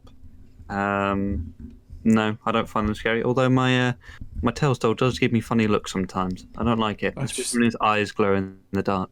My issue with creepypastas is that they often have really cool ideas, but they just like completely squander them. Like, have you ever heard of the Russian sleep experiment? Yes. Yeah. Yeah, like that's a cool idea because obviously it's a cool idea of like, oh, these men are going to be awake for 30 days. How will that drive them insane? But then, like halfway through the whole story, they just start shitting on pages of books and sticking them to the window. Yeah. Oh, I just swore. Damn it. There you go. We've all broken the rule. They start pooping. They start defecating on books and then sticking them to the window, Fantastic. and it's just really stupid. That's the thing. It's a really cool idea for a story, but they squander it so much. I'm going to be honest. Sorry, you go. Oh, no, I was just quoting Michael Jackson. Oh, fantastic. I have a little funny story. I'm not going to name any names, but somebody, when I was in high school, I had a psychology class, and we were doing reports on experiments being done by scientists, both, ethical and non-ethical. We talked about some pretty terrible ones, like the cat one. Not going to get into it because it's pretty disturbing. Schrodinger's cat? No, not Schrodinger's cat. It was the one where they tried to see how a cat sees, so they did horrific operations on a cat's eyeball when it was that sounds alive. fun. But yeah, I'm not going to get any more into it. But yeah, that's basically, it was pretty Please terrible. tell us in excruciating detail. And they did there was a bunch of ones, and one girl was doing a report on like experiments regarding sleep and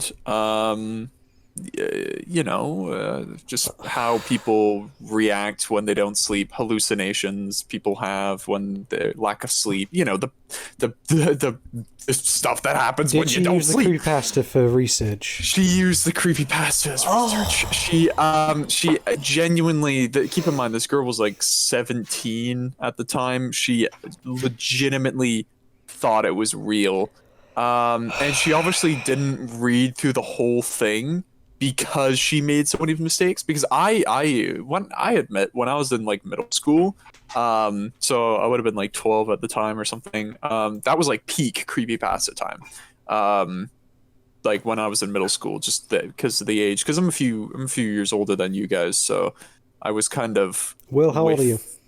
I'm 17. Well, Okay, I'm 20. So. Baggy's older than you, by the way, Henry, so shush. Oh yeah, that's right. I was. He's a few months older, so my shush. That's right. But yeah, during that time, it was like peak creepypasta time, right? So I admit I read a few. I kind of liked a few. I think the Godzilla creepypasta was my favorite. What one was even that? though it was the Godzilla NES one. Oh, that one where he bought like Godzilla and it was really messed up. That's like that Godzilla video game that was like really corrupted and filled with like horrific entities and stuff. I really liked the first like couple episodes, and then it just kind of shot the bed with just being like generic, like creepy mess sauce. You know, like 90% of creepypastas, it starts out with a really cool concept, like a really interesting thing, and you're like, oh my gosh, this could be a really interesting story. The amount of things that they can do with this idea and run with it could be really, really good. Oh my gosh. And then it's like, oh, it's just demons. Or like, oh, it's just ghosts. Fuck it. Yeah. Henry. What's writing? Yeah. You swore. Oh, yeah. That's, unfortunate. How unfortunate.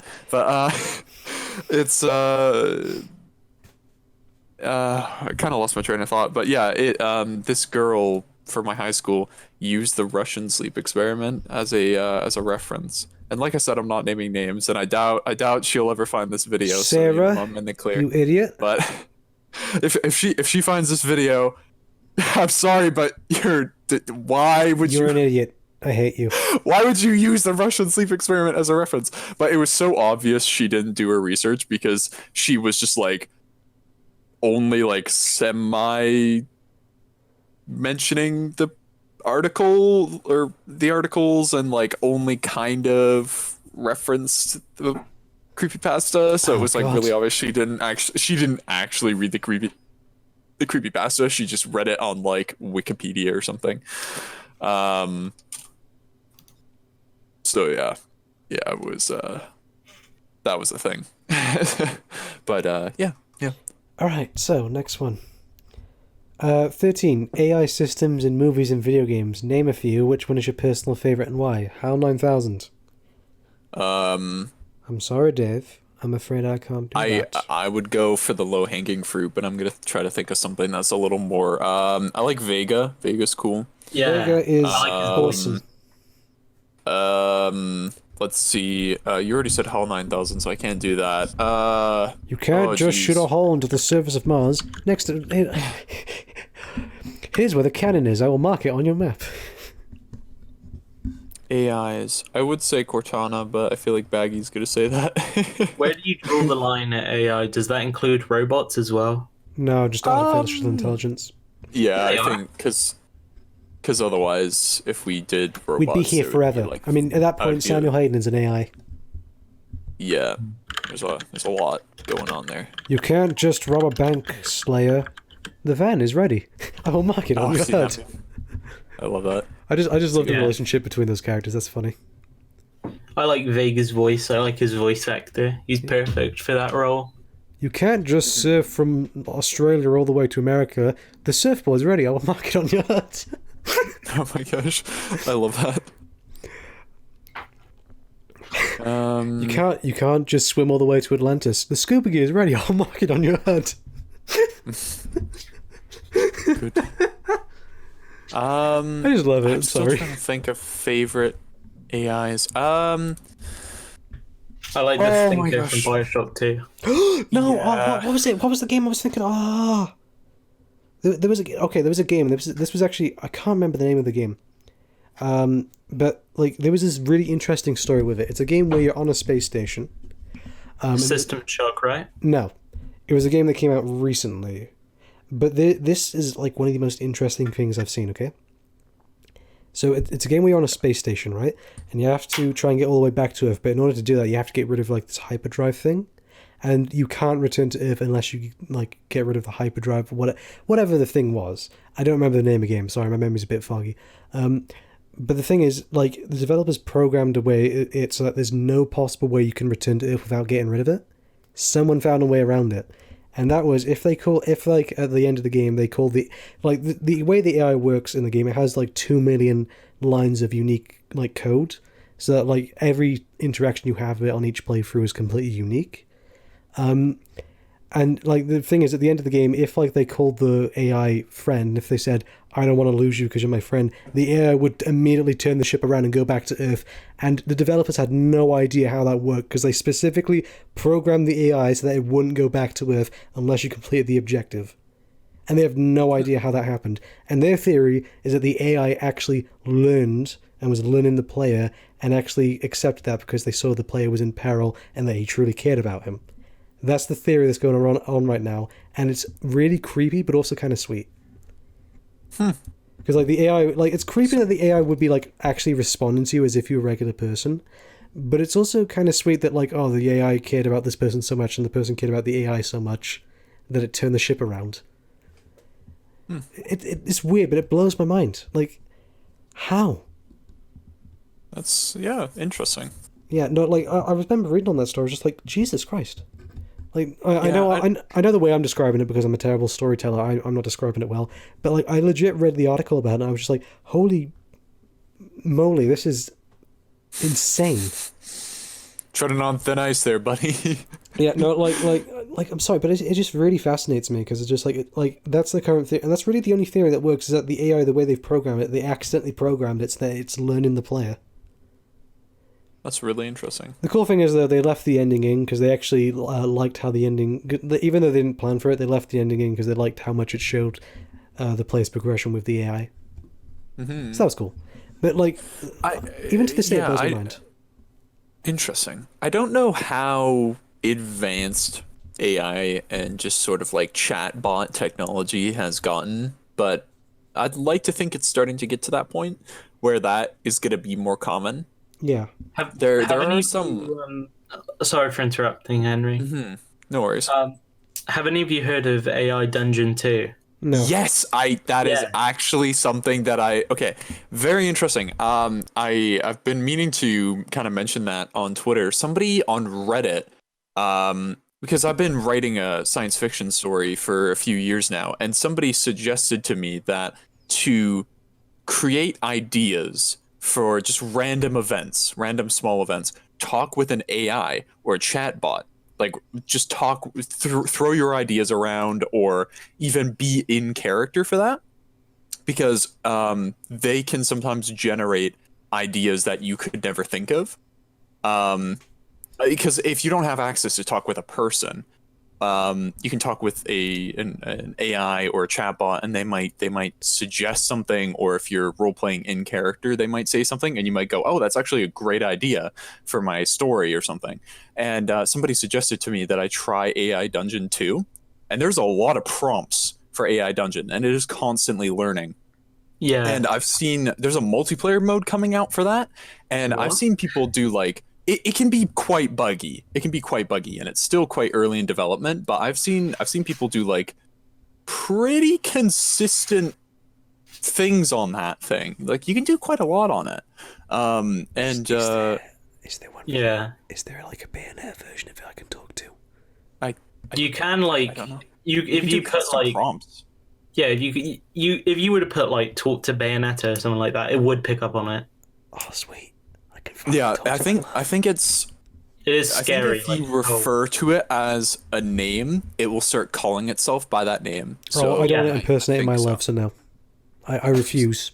It's not the true Bayonetta. I've been using it a little bit to kind of run ideas through my head. Like, when I'm writing something, I'm like, okay, so this event happens with these characters, and then I start running it through this AI dungeon. And sometimes it'll have nothing of interest, and it'll just be kind of basic dialogue. But then sometimes it'll like randomly suggest something, and I'm like, that actually was a lot more interesting than what I had to say. Okay, never mind. Like I said, it can still be quite buggy, and it's still early in development. But if you ever are bored and just want to fuck around with a random chatbot. Yeah, just give it a go. I think I've only had a couple of hours of experience with it, so this is going off a couple of hours of experience, so you're gonna have to take it with a grain of salt. But yeah, it was pretty cool. Yeah. It's definitely interesting that this technology is actually a thing, because 20 or 30 years from now, people would laugh at you if you said that this technology was coming out, where it was like you could talk with your computer and it would have these randomly generated messages that almost simulate real conversation. Like, it's getting there, and I'd say within the next 10 years, this sort of technology is only going to get better, right? And it's going to get to the point of where, like, we have bot technology already, right? Things that can play games for you, and now we have these chat bots and stuff that can generate text and convince people that they are real people. Sooner or later, we're going to have technology where it's like bot players that are just as intelligent as real players, if not more intelligent, and it's really interesting. It's definitely pretty rad, if I do say so myself, and I say so. Yeah. Sorry about my long tangent earlier. I just thought it was like really interesting the way the AI was coded in that game. Yeah, no, of course. It's always, this is a podcast. We're here to discuss. Yeah, I know, but sorry, but it just still blows my mind because like they specifically programmed the AI not to do it, and then it does that. Yeah. Crazy. It's very cool. Maggie, do you have anything to say? I'm not well versed on techno mumbo jumbo. Who's your favorite AI? Don't say Cortana. If you say Cortana, then say goodbye to your kneecaps. Say goodbye to your kneecaps, Chuckle Nuts. My kneecaps technically don't work anyway, so... Oh, I can just take them for free then. Thanks, mate. I mean... Well, you know what? I am starting a bone collection. Okay. I'm a skeleton. I need them. The bones are falling off me, mate. I need them. Please donate bones to Mr. No Life. Oh my gosh. It's Dude, debatable. if I ever had a bone collection, like if I ever had if I was ever really rich, like super rich, I'd make a museum of just like random bones and fossils and stuff, and I would call it the Bone Zone. Yeah. The bones of celebrities. I just say, wow. No one comes over anymore. I would just say, wow, that is a big boner. Oh jeez. If anyone gets the reference, please someone get the reference. Oh boy. No. Okay. I'm sorry. I hate you all. Oh. All right. Question number 4. When do situations in movies become cringy? Name some cringy moments as an example. When Sonic flosses. Yeah. Why? When people try to be hip and cool in a movie that is not gonna age well. When somebody like plays a trendy song in a movie for the sake of it being trendy, but you know it's not gonna age well. Perfect example is Daredevil, where they have Eversense in it. Yeah. Yeah, I keep thinking that when I watch Trolls World Tour. I've just seen the trailer for that, and I'm thinking about in 20 years. Imagine a kid watching that. No one's gonna watch it in 20 years. It's gonna be gone. Yeah. I hope not. What kind of world would that be if we allow our children to watch Trolls World Tour? Here's the thing. This is gonna sound weird, but if there's one person who could probably, or one character that could probably do the whole flossing thing and make it funny at the same time, it's probably someone like Deadpool, because he'd take the piss out of it. No, if Deadpool did it, it'd be cringy. Do you remember in Deadpool 2, they were acting like dubstep was still a big thing? I think that was more of a piss take though, wasn't it? Yeah. Yeah, but it was it's a thing. I know, but the joke was ha, dubstep, even though nobody does that anymore. Baggy, if you don't know, we all hate Deadpool. Yeah, I fucking hate Deadpool. Language. Be better than Deadpool. Don't swear. Be better than him. How could you? I like Deadpool. Right, the dog's drinking water in the background. He's such a pig. Baggy, is it Alfie? Yes, it is Alfie. Hey Alfie, who's the best waifu? He can't hear you. Alfie! You just shout louder. all he cares about is food, having a piss, or having a poo. Language.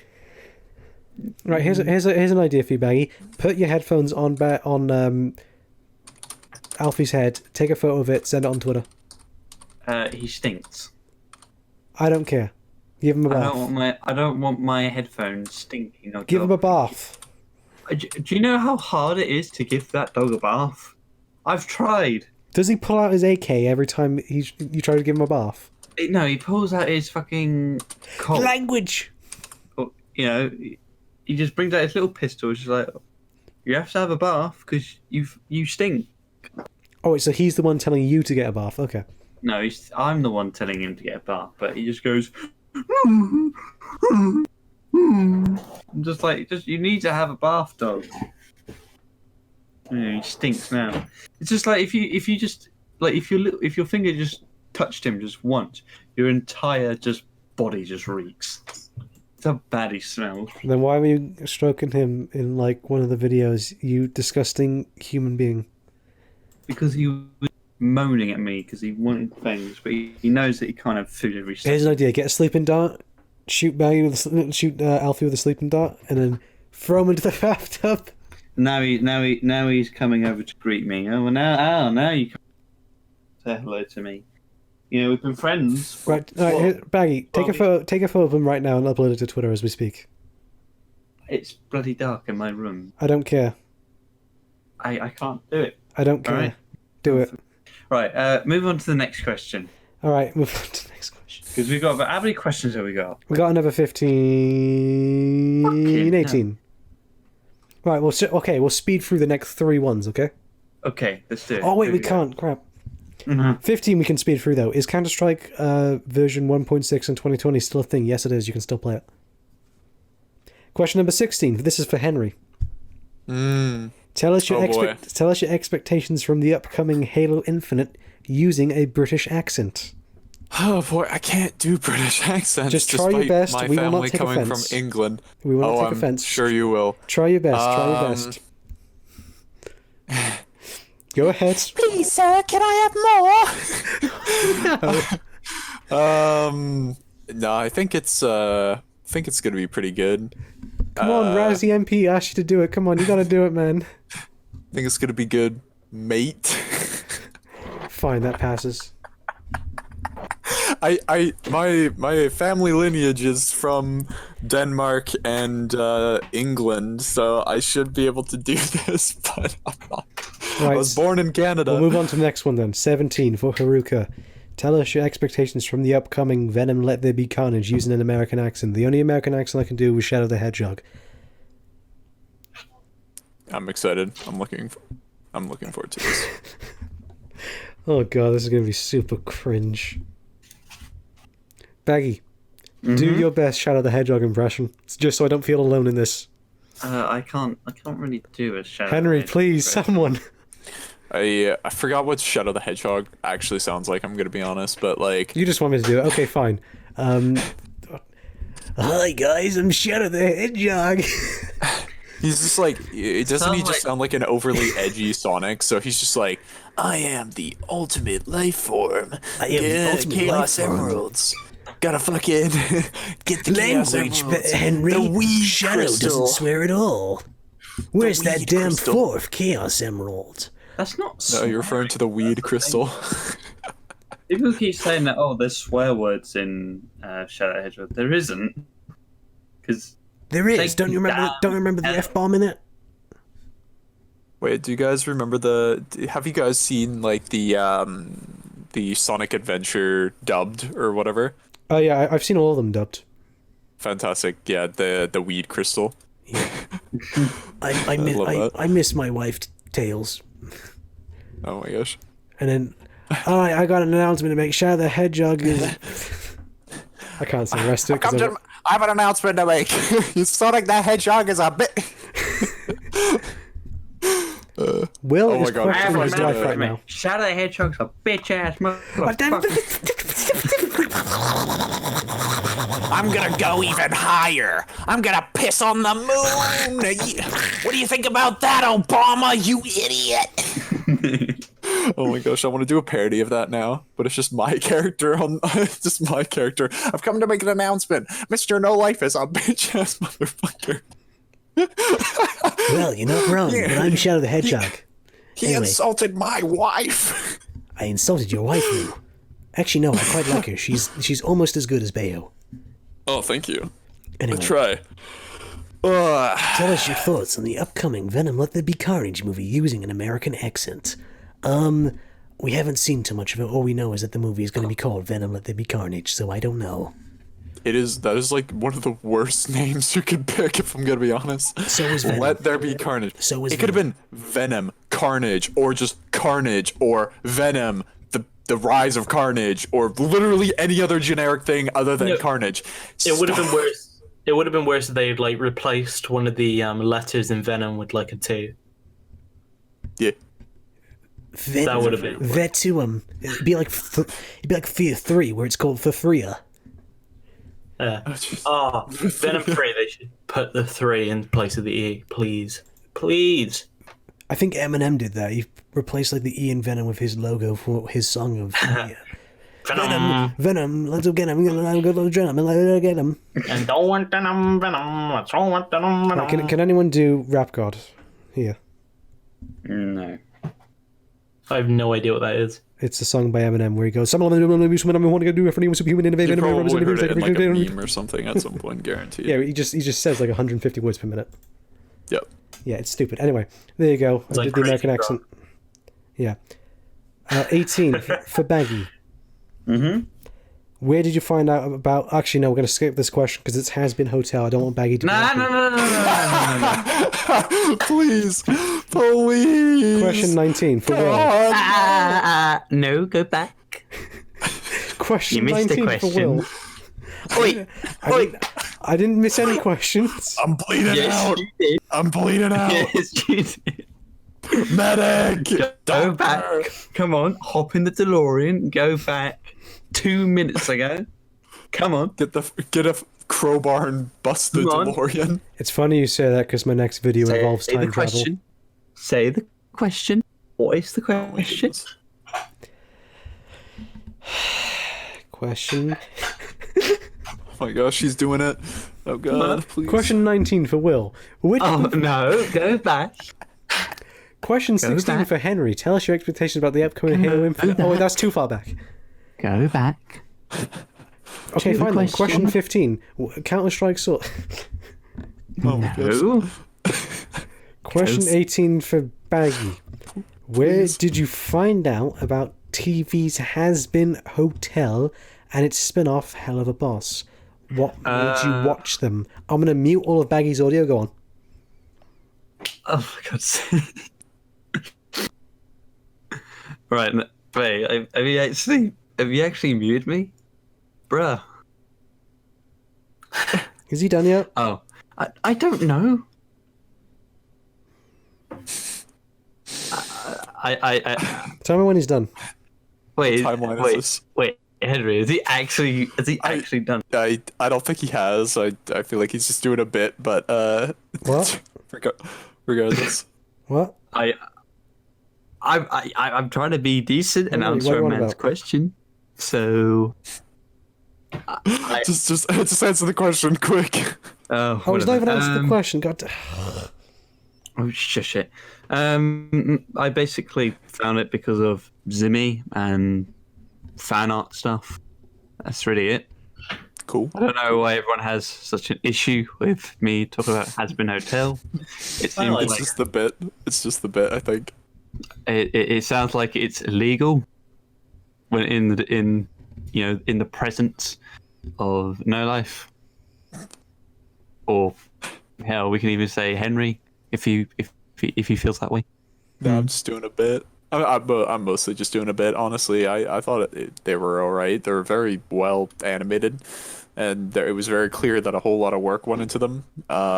Yeah, 5 years worth of work, by the way. Yeah, I feel like the fan base is a little bit cringy, but I feel like that's with everything ever. Yeah. Bad Apple spoiled the bunch. Remedy Entertainment's yeah. community isn't cringy, Henry. All I right. do, You take I that do back. actually kind of like fan those, base that isn't like a bit cringy.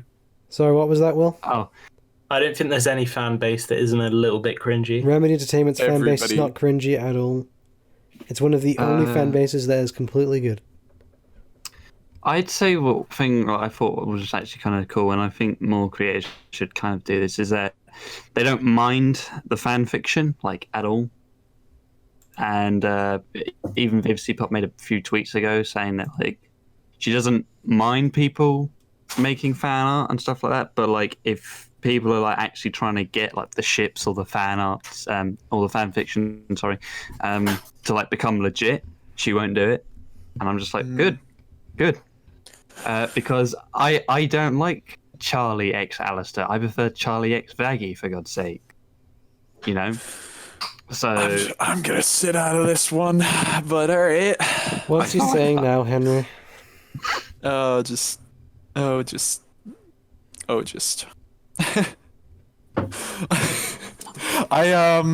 don't know if I should feel insulted or I'm just doing a bit, but yeah, I mean, with as somebody who's writing my own little science fiction universe, which the writing is pretty much complete, and I'm now, I probably shouldn't, but right now I'm working on a video for people who have worked with me on the project, so I can send it to them, and they can kind of review it, like a summary of the whole story for them to kind of, because I've had people work with me for music and writing and character design and stuff, and I'm going to send it to them, and they're going to watch the video and kind of see what the story's all about and everything, and they're gonna give me some feedback. But this is on the topic of the whole character shipping thing and the whole community thing, because I doubt my project would ever get popular, but if it ever did by some ungodly reason or ungodly way, I feel like I would be a little careful with my characters and stuff. I wouldn't want people, like, I'm fine with people shipping the characters that I have and all that, but I wouldn't want people trying to force it, making it canon and starting wars over it and all that. Yeah, I think it depends who it's aimed for. Yeah, exactly. I mean, there are people who like Rule 34 and like, hentai stories of their favorite characters. More power to them. Yeah. The one thing that I just don't like though is that I mean, like people have shipped Luna with Blitzo and stuff. And if you don't know the lore, Blitzo's the adopted father to Luna. And people are like shipping them, and I'm just like, people are just wild. People are sick. I'm just like, bro, you do know that's incest, right? Is Baggy right now? So no, and I think if Ipsopop's even commented, I think Erica Linebeck's even commented on that stuff. Erica Linebeck's the voice of that's a bit fucked up. I'm not gonna lie. It's a bit of a yikes, if I do say so myself. Like, ship her with any other, just don't ship her with her dad, you fucking creeper. But yeah, I think that's all I have to say about that. Alright, next question, because I feel like No Life is just going to kick the chair anytime soon. Alright, you can unmute him now. Okay. I'm assuming you did actually mute him. I don't know if you did or not. Alright, so I can completely cut what Baggy said out of there, because, Wow. Oh my goodness. Wow. Well, I mean, the rope and chair. Right, so Baggy, you done? So, I mean, it's about time I used the rope and chair. So, Henry, did he swear at any point? I don't think so. I think he was good. Okay, I'll believe you. Oh my goodness. All right, so next question for Will. Which movie from? Oh boy! Which I'm rubbing my hands together. Which movie from the 1990s, the 2000s, and the 2010s would you consider a cult classic? So one movie from all three of those decades. From 90s, I guess. I haven't really seen that many from the 90s. Gotta admit that I would consider cult classics. Fight Club. I guess you would say Trainspotting Fight for Club? that.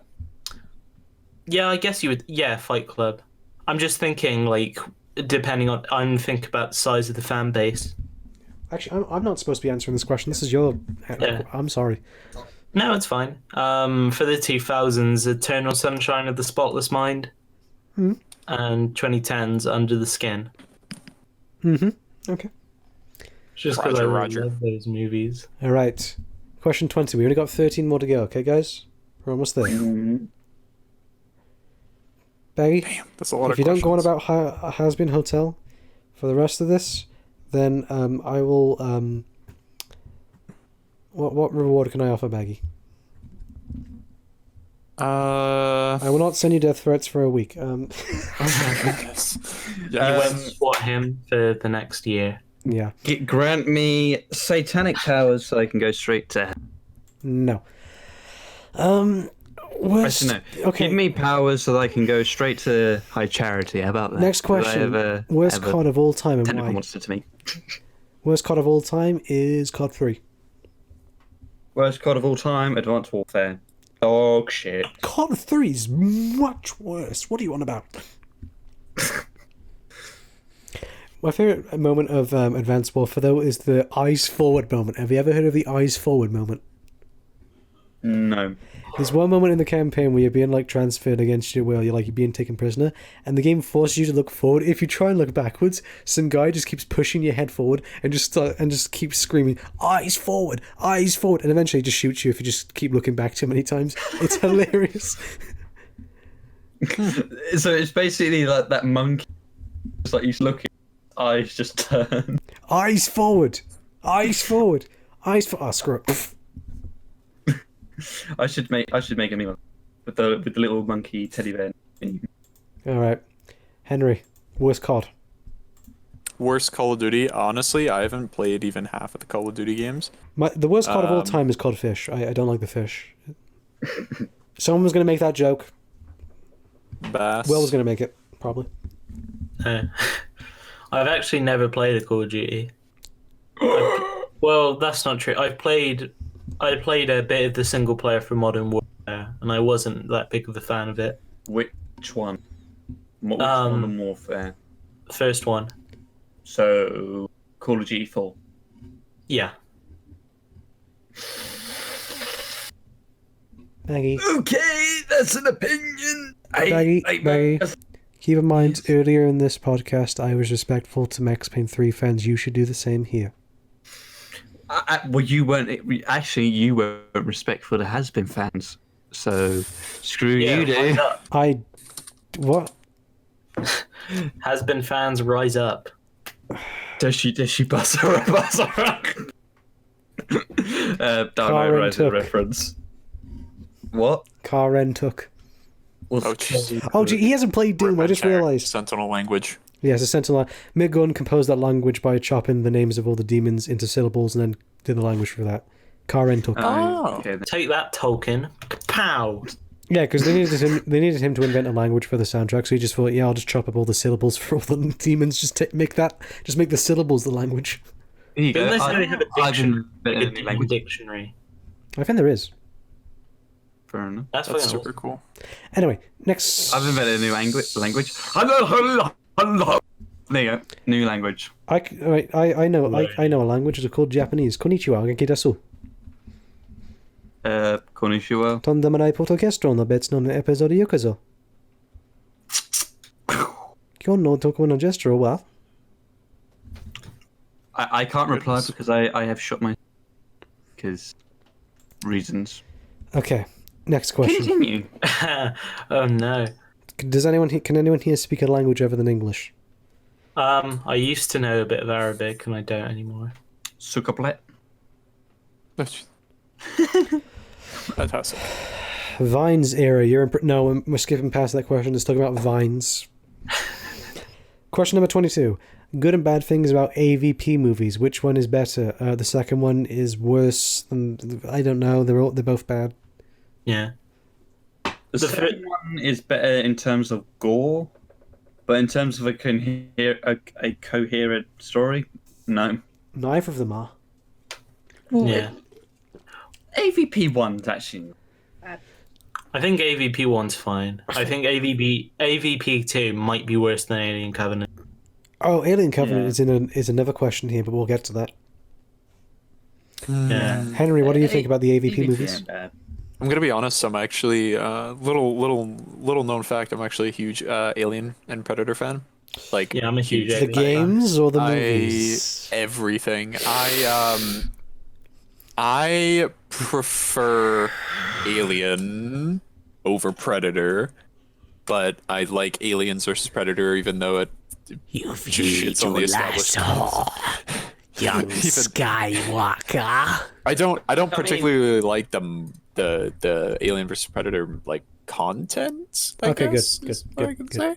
I didn't think they were particularly good, but they were like semi-enjoyable. I didn't think they were like, they're not very good, but they weren't the most terrible thing on the planet. But I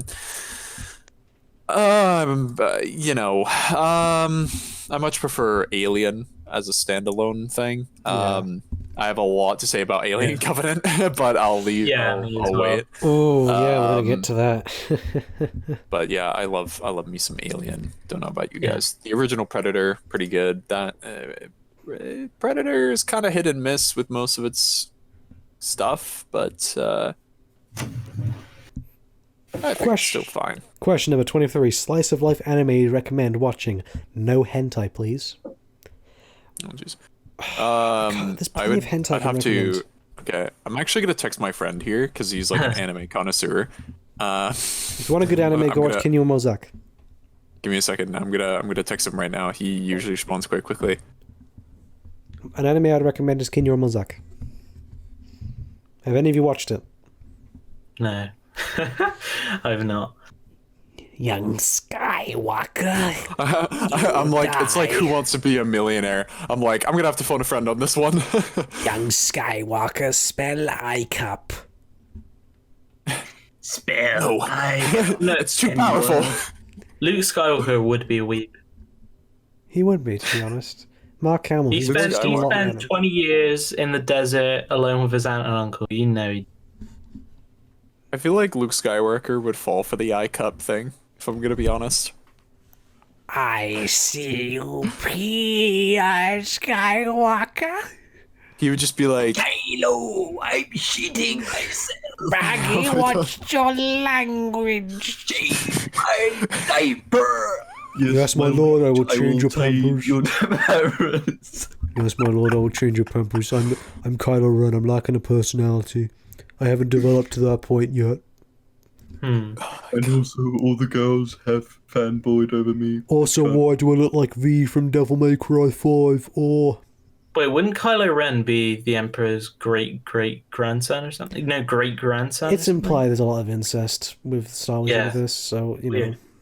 yeah, I think it was not confirmed because of how it was. I swear they say in the movie like You Kylo are Ren my says that- grandson, and you are my granddaughter. Either way, Raylo, the whole ship is fucking stupid. That's the Yeah. hottest take. Henry, That first is off, the watch hottest your language. take. Watch your language. I thought it was apologize. weird. I apologize. I've had a severe lapse of judgment. I'm very passionate about my hate for Raylo. What's your name? Ray. Ray what? Raid Shadow Legends. The Oh my god. Ray Adimundi. The whole. Oh my. I just the whole Rey Skywalker thing I just thought was literally when I was in the theater there was like people who audibly groaned when she said that. Yeah, I'm like- so glad I was not spoiled for Rise of Skywalker. That was magical. Yeah, Rey when I was in who? the theater, Rey. people it was literally like, "Who are you, Rey?" And somebody went, "No," in the theater, and then she went, "Rey Skywalker," and the guy went, "Oh!" like out loud, like audibly, like groaned in mental and physical pain. The guy sitting next to me was in a Chewbacca like jumper, and he fucking screamed when he died. When he fake died. That was Yes. so stupid. Oh my god! I that whole- laughed. Like, Laughed. oh my god. It was so silly, that whole thing. If she, and they make it so like Rey is super powerful in the Force, and she's like got this amazing insight into everything, and she can do everything with the Force. Wouldn't she be able to tell if he's still okay? Really? Like, come on.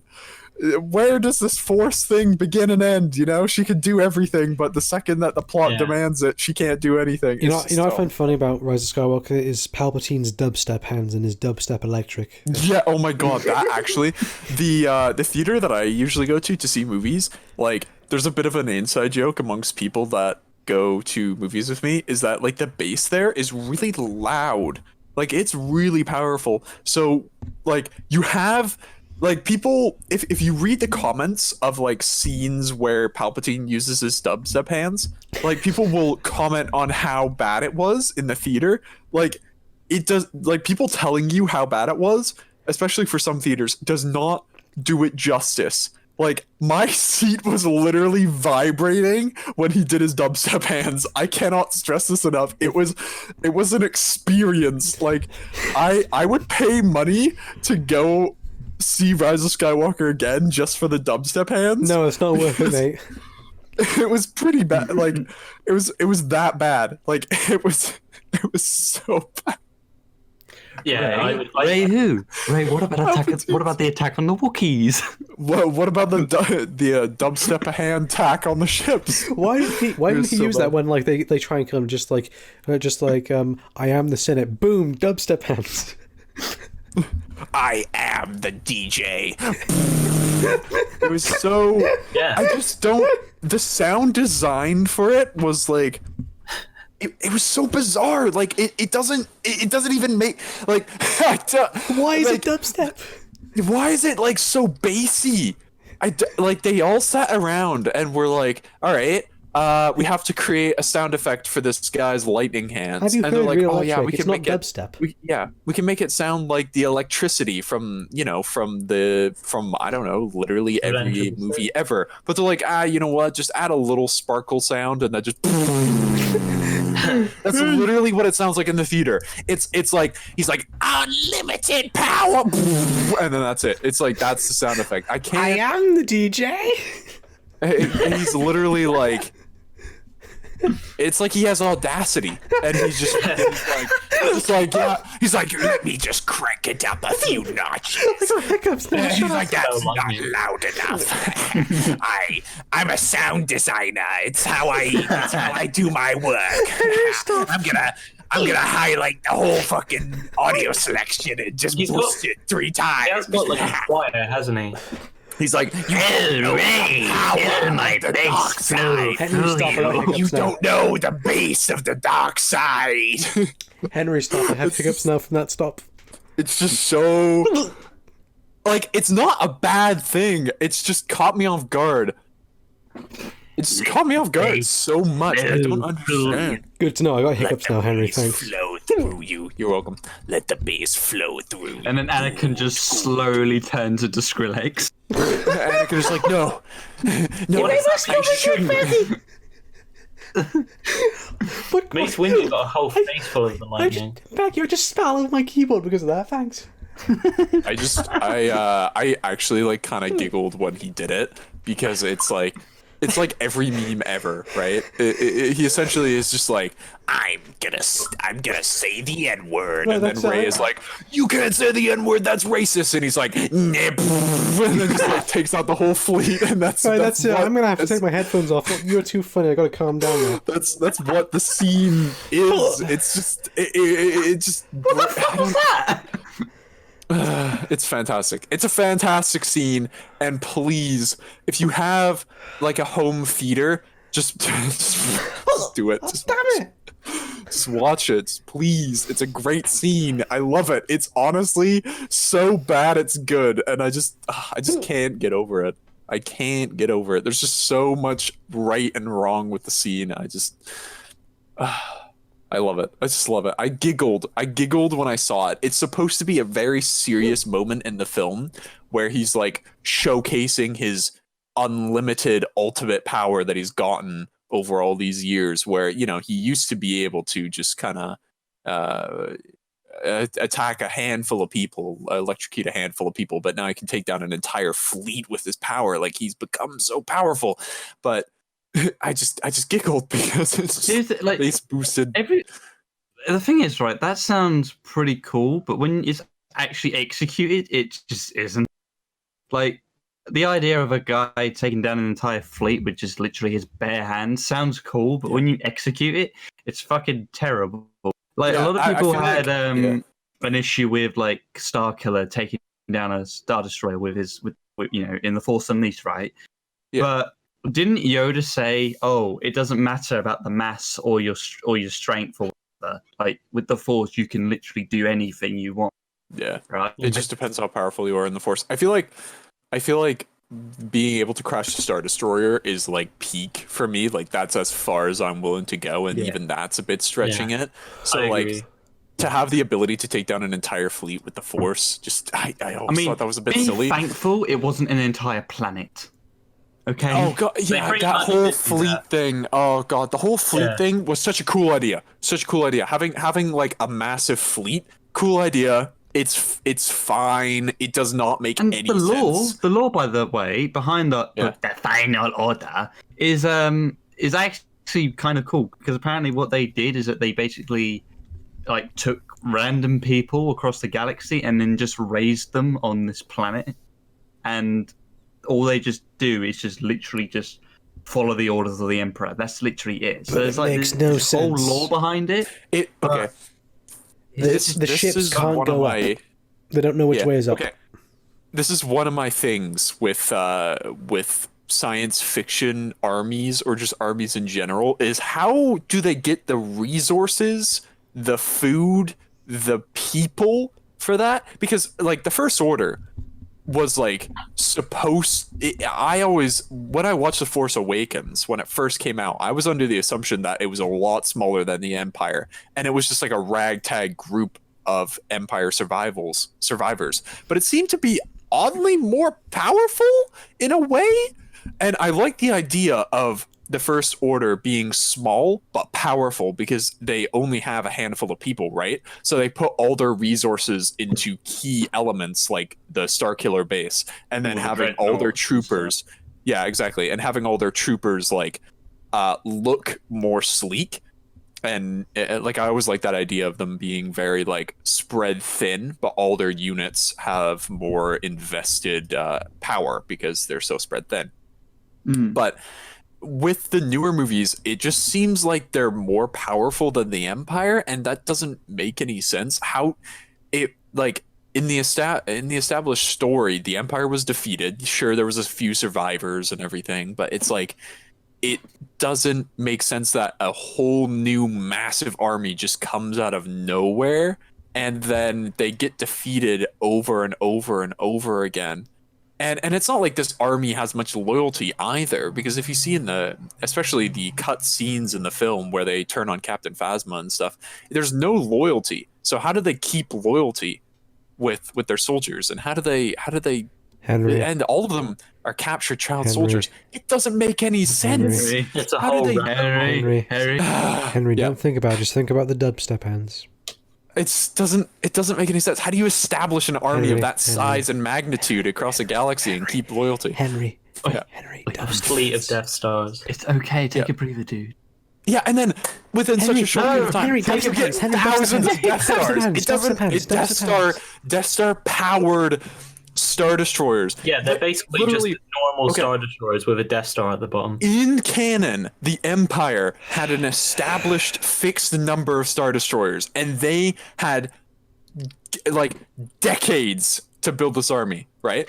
And then the Final Order just has these ships out of nowhere that are more powerful than the Death Star, the original Death Star 1 and 2, just out of nowhere. Henry. Because Henry, Henry. dubstep hands. So- Dubstep Henry. hands. Dubstep hands. Stupid. Dubstep hands. I'm Henry. so Dubstep angry. hands. It makes no Dubstep sense. Henry. Dubstep hands. Yeah. Dubstep hands. Dubstep. Right, let's make a rule to never talk Star Wars on the podcast, okay? I'm fine talking The about original question. anything other the original than the question. sequel The original trilogy. question. The original question was, what anime do you recommend? Oh my god, really? That's how far we've went? Oh my god, let's see if I can just get my response. I have yet to get my response on anime recommendation. Okay, we'll move on to the next question then. Damn. This question I think is specifically for me. What if Alright. there was a Metal Gear Rising Revengeance 2? What expectations would I have for it? What do I think should be improved? Nothing. Metal Gear Rising Revengeance is a perfect game. It doesn't need a sequel. Doesn't need a sequel. There won't You be one know- because of Konami. That actually reminds me. You know what else is made of metal and rises? The ships in Rise of Skywalker! I'm so angry about the ships in Rise of Skywalker. Have you... Okay, I think he's asking me this because like a day or so ago I put like a thing out on Twitter talking about how awesome Metal Gear Rising Revengeance's soundtrack is. It's awesome, by the way. Yeah, I like Metal Gear Rising Revengeance. But no, it's basically a perfect game. I don't really see what you could really improve upon it. It's basically a perfect game. Good to know. Yes, I recommend it to literally everyone. In fact, all three of you, go play it. Roger. Baggy, have you played it? Only the demo. I'll forgive you, because at least you've played some of it, but please go play the full game. It's amazing. It's so good. Have you guys heard this is completely unrelated, but have you guys heard this bit of news that Odeon Cinemas have banned all Universal films after studios said it would release the movies at home and on the big screen at the same day? Oh, okay. Ah, jeez. That's a bit immature, but anyway, moving on. Next question. Rip.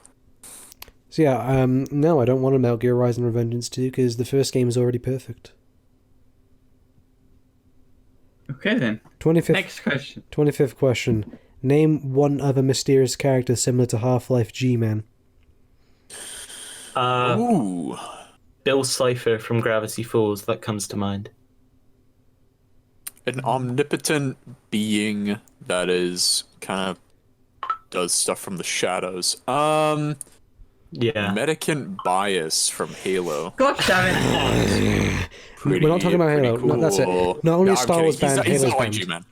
He's not like G-Man. Not only is Star Wars banned, Halo's banned. Nah, he's not like G-Man. I can't think of many characters that are like G-Man. I feel like G-Man's a very unique character, and that's why a lot of people like him. There's the whole trope of having a interdimensional or omnipotent being that can kind of pull the strings. Samuel isn't Hayden. done a lot. Well, he's not. No, he's not like he's not like. No, but like he's kind of he's similar. That he has a lot of history with him, and he's very mysterious. Yeah, he's mysterious and he kind of pulls the strings, and he's swindled both And sides. he's a So baller. I suppose. He's 9 foot tall. He could step on you. Goodness. And he has like gravity hands. Yes. Like, he's Jazz gonna like pull you towards him. Yes. Cool. Ooh woo. He's probably really strong as well. Hello. In I am Doom Dr. 2016 when you meet Samuel up with Hayden. him, in Doom 2016 when you meet up with him, you can see blood on his hands, so it's clear he's fought demons. Really? I didn't. What? Seriously? I didn't know that. Yeah, you can see blood on I his was hand. I was looking at him the whole time, and I didn't notice that tiny little detail. Wow, that's so cool. Go back. Yeah, Look at the footage for it. Go like watch a walkthrough of it. You'll see. Is it in a cutscene No, or is it it's in the like, gameplay when you go into his office. when you go into his office? Okay, yeah, okay, interesting. That's super cool because I was always under the assumption that he did, like he did do that, because he's a big guy. He's almost the size of he's as big, if not bigger than a Hell Knight. They've said So he's he could probably go. They've said he's basically immortal, and he's over 130 years old. Yeah, like he It's can go 60, toe to toe with most demons, right? Like he could destroy an imp. Yeah, Probably. he would. Like, He he's would a destroy a machine. Baron of Hell. I don't know about a bear in a hell. Like He with would bare hands. annihilate a Baron of Hell, mate.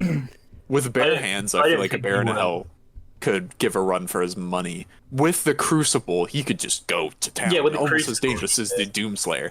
So, and he had the Crucible in his grasp in Doom Eternal. You know what's so I feel like he interesting? could- They say only a Sentinel can unlock the Crucible, yet Samuel Hayden unlocked it.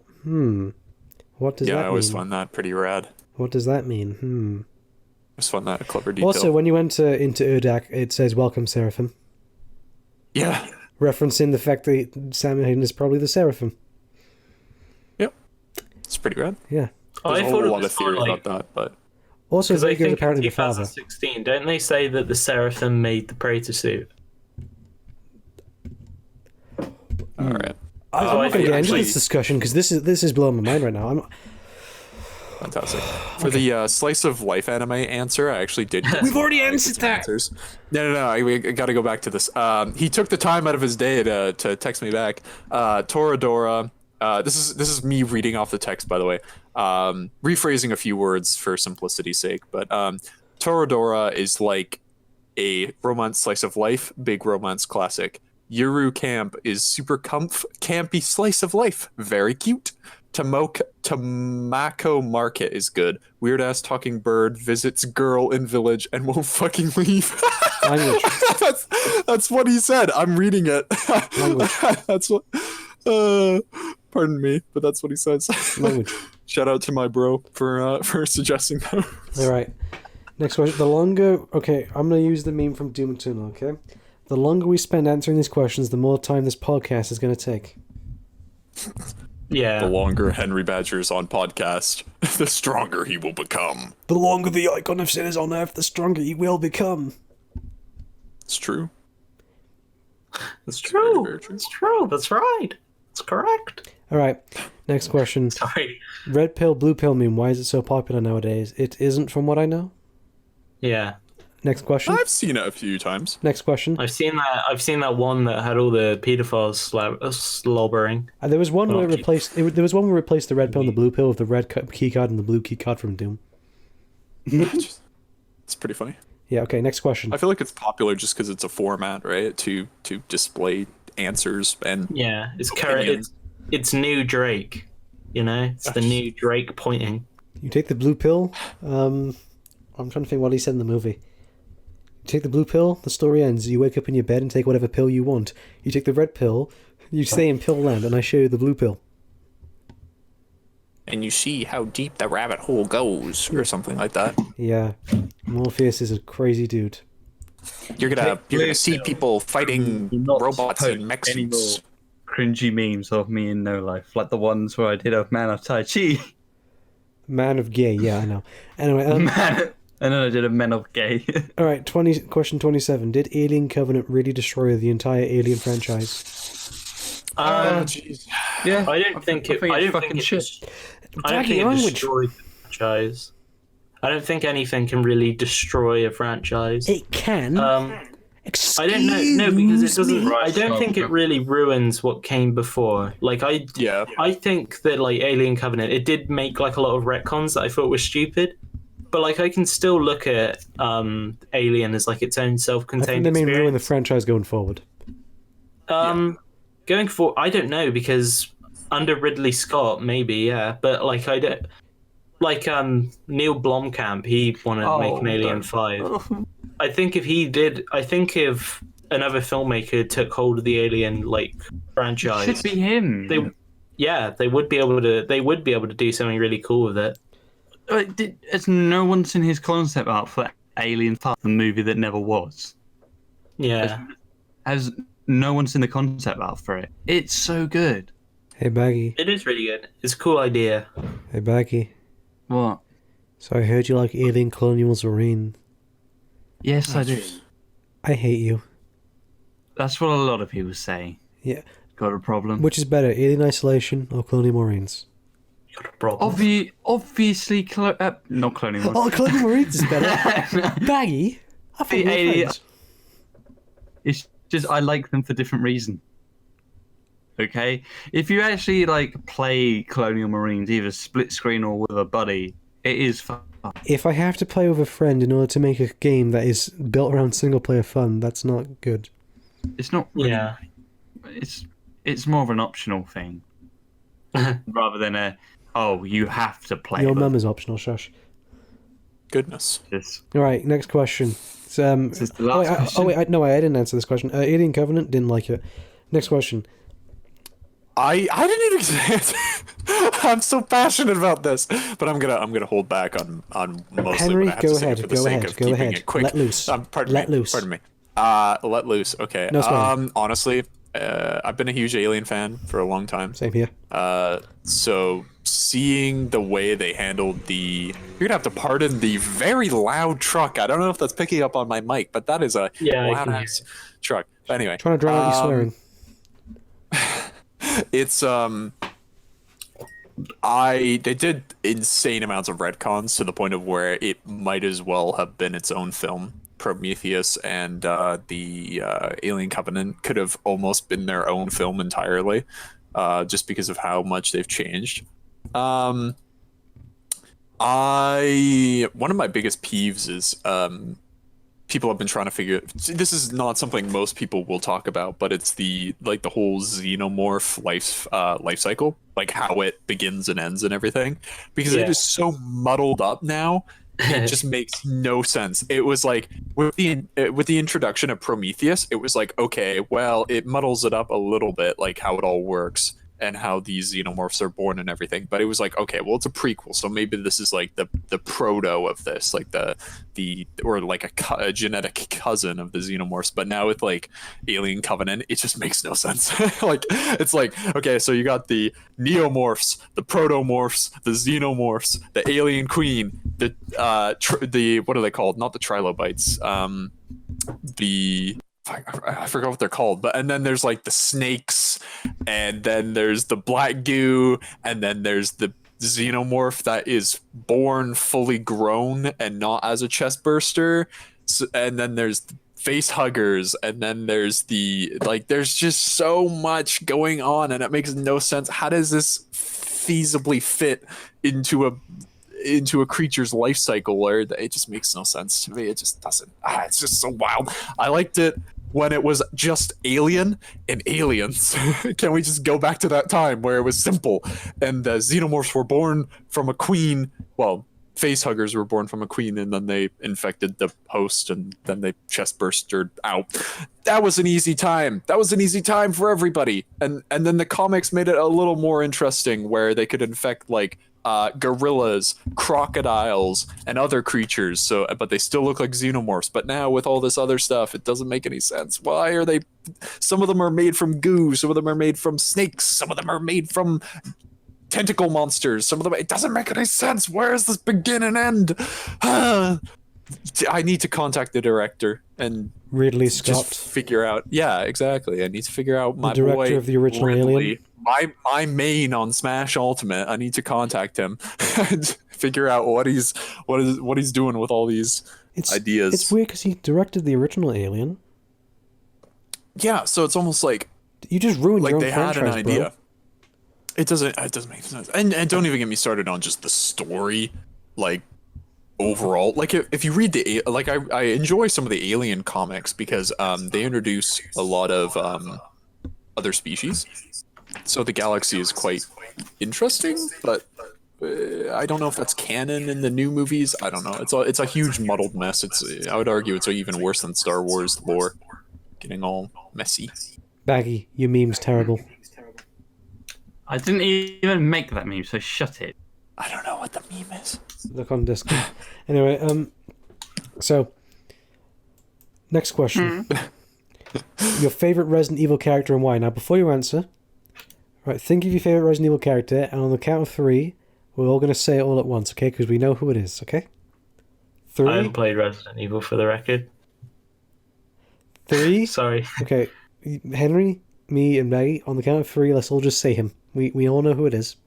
3, 2, 1. Leon Kennedy. John Cena! Leon Kennedy. Oh, okay. Of course it would be Leon Kennedy. Why wouldn't it be him? He's goofy. Hey, Carlos is pretty cool. Carlos is cool, but he's no Leon Kennedy. He's Leon goddamn Kennedy. Well, when I say Carlos, I'm more so remake Carlos than original RE3. Because you haven't played the original Resident Evil 3. Because I'd like to be scared. Thank you.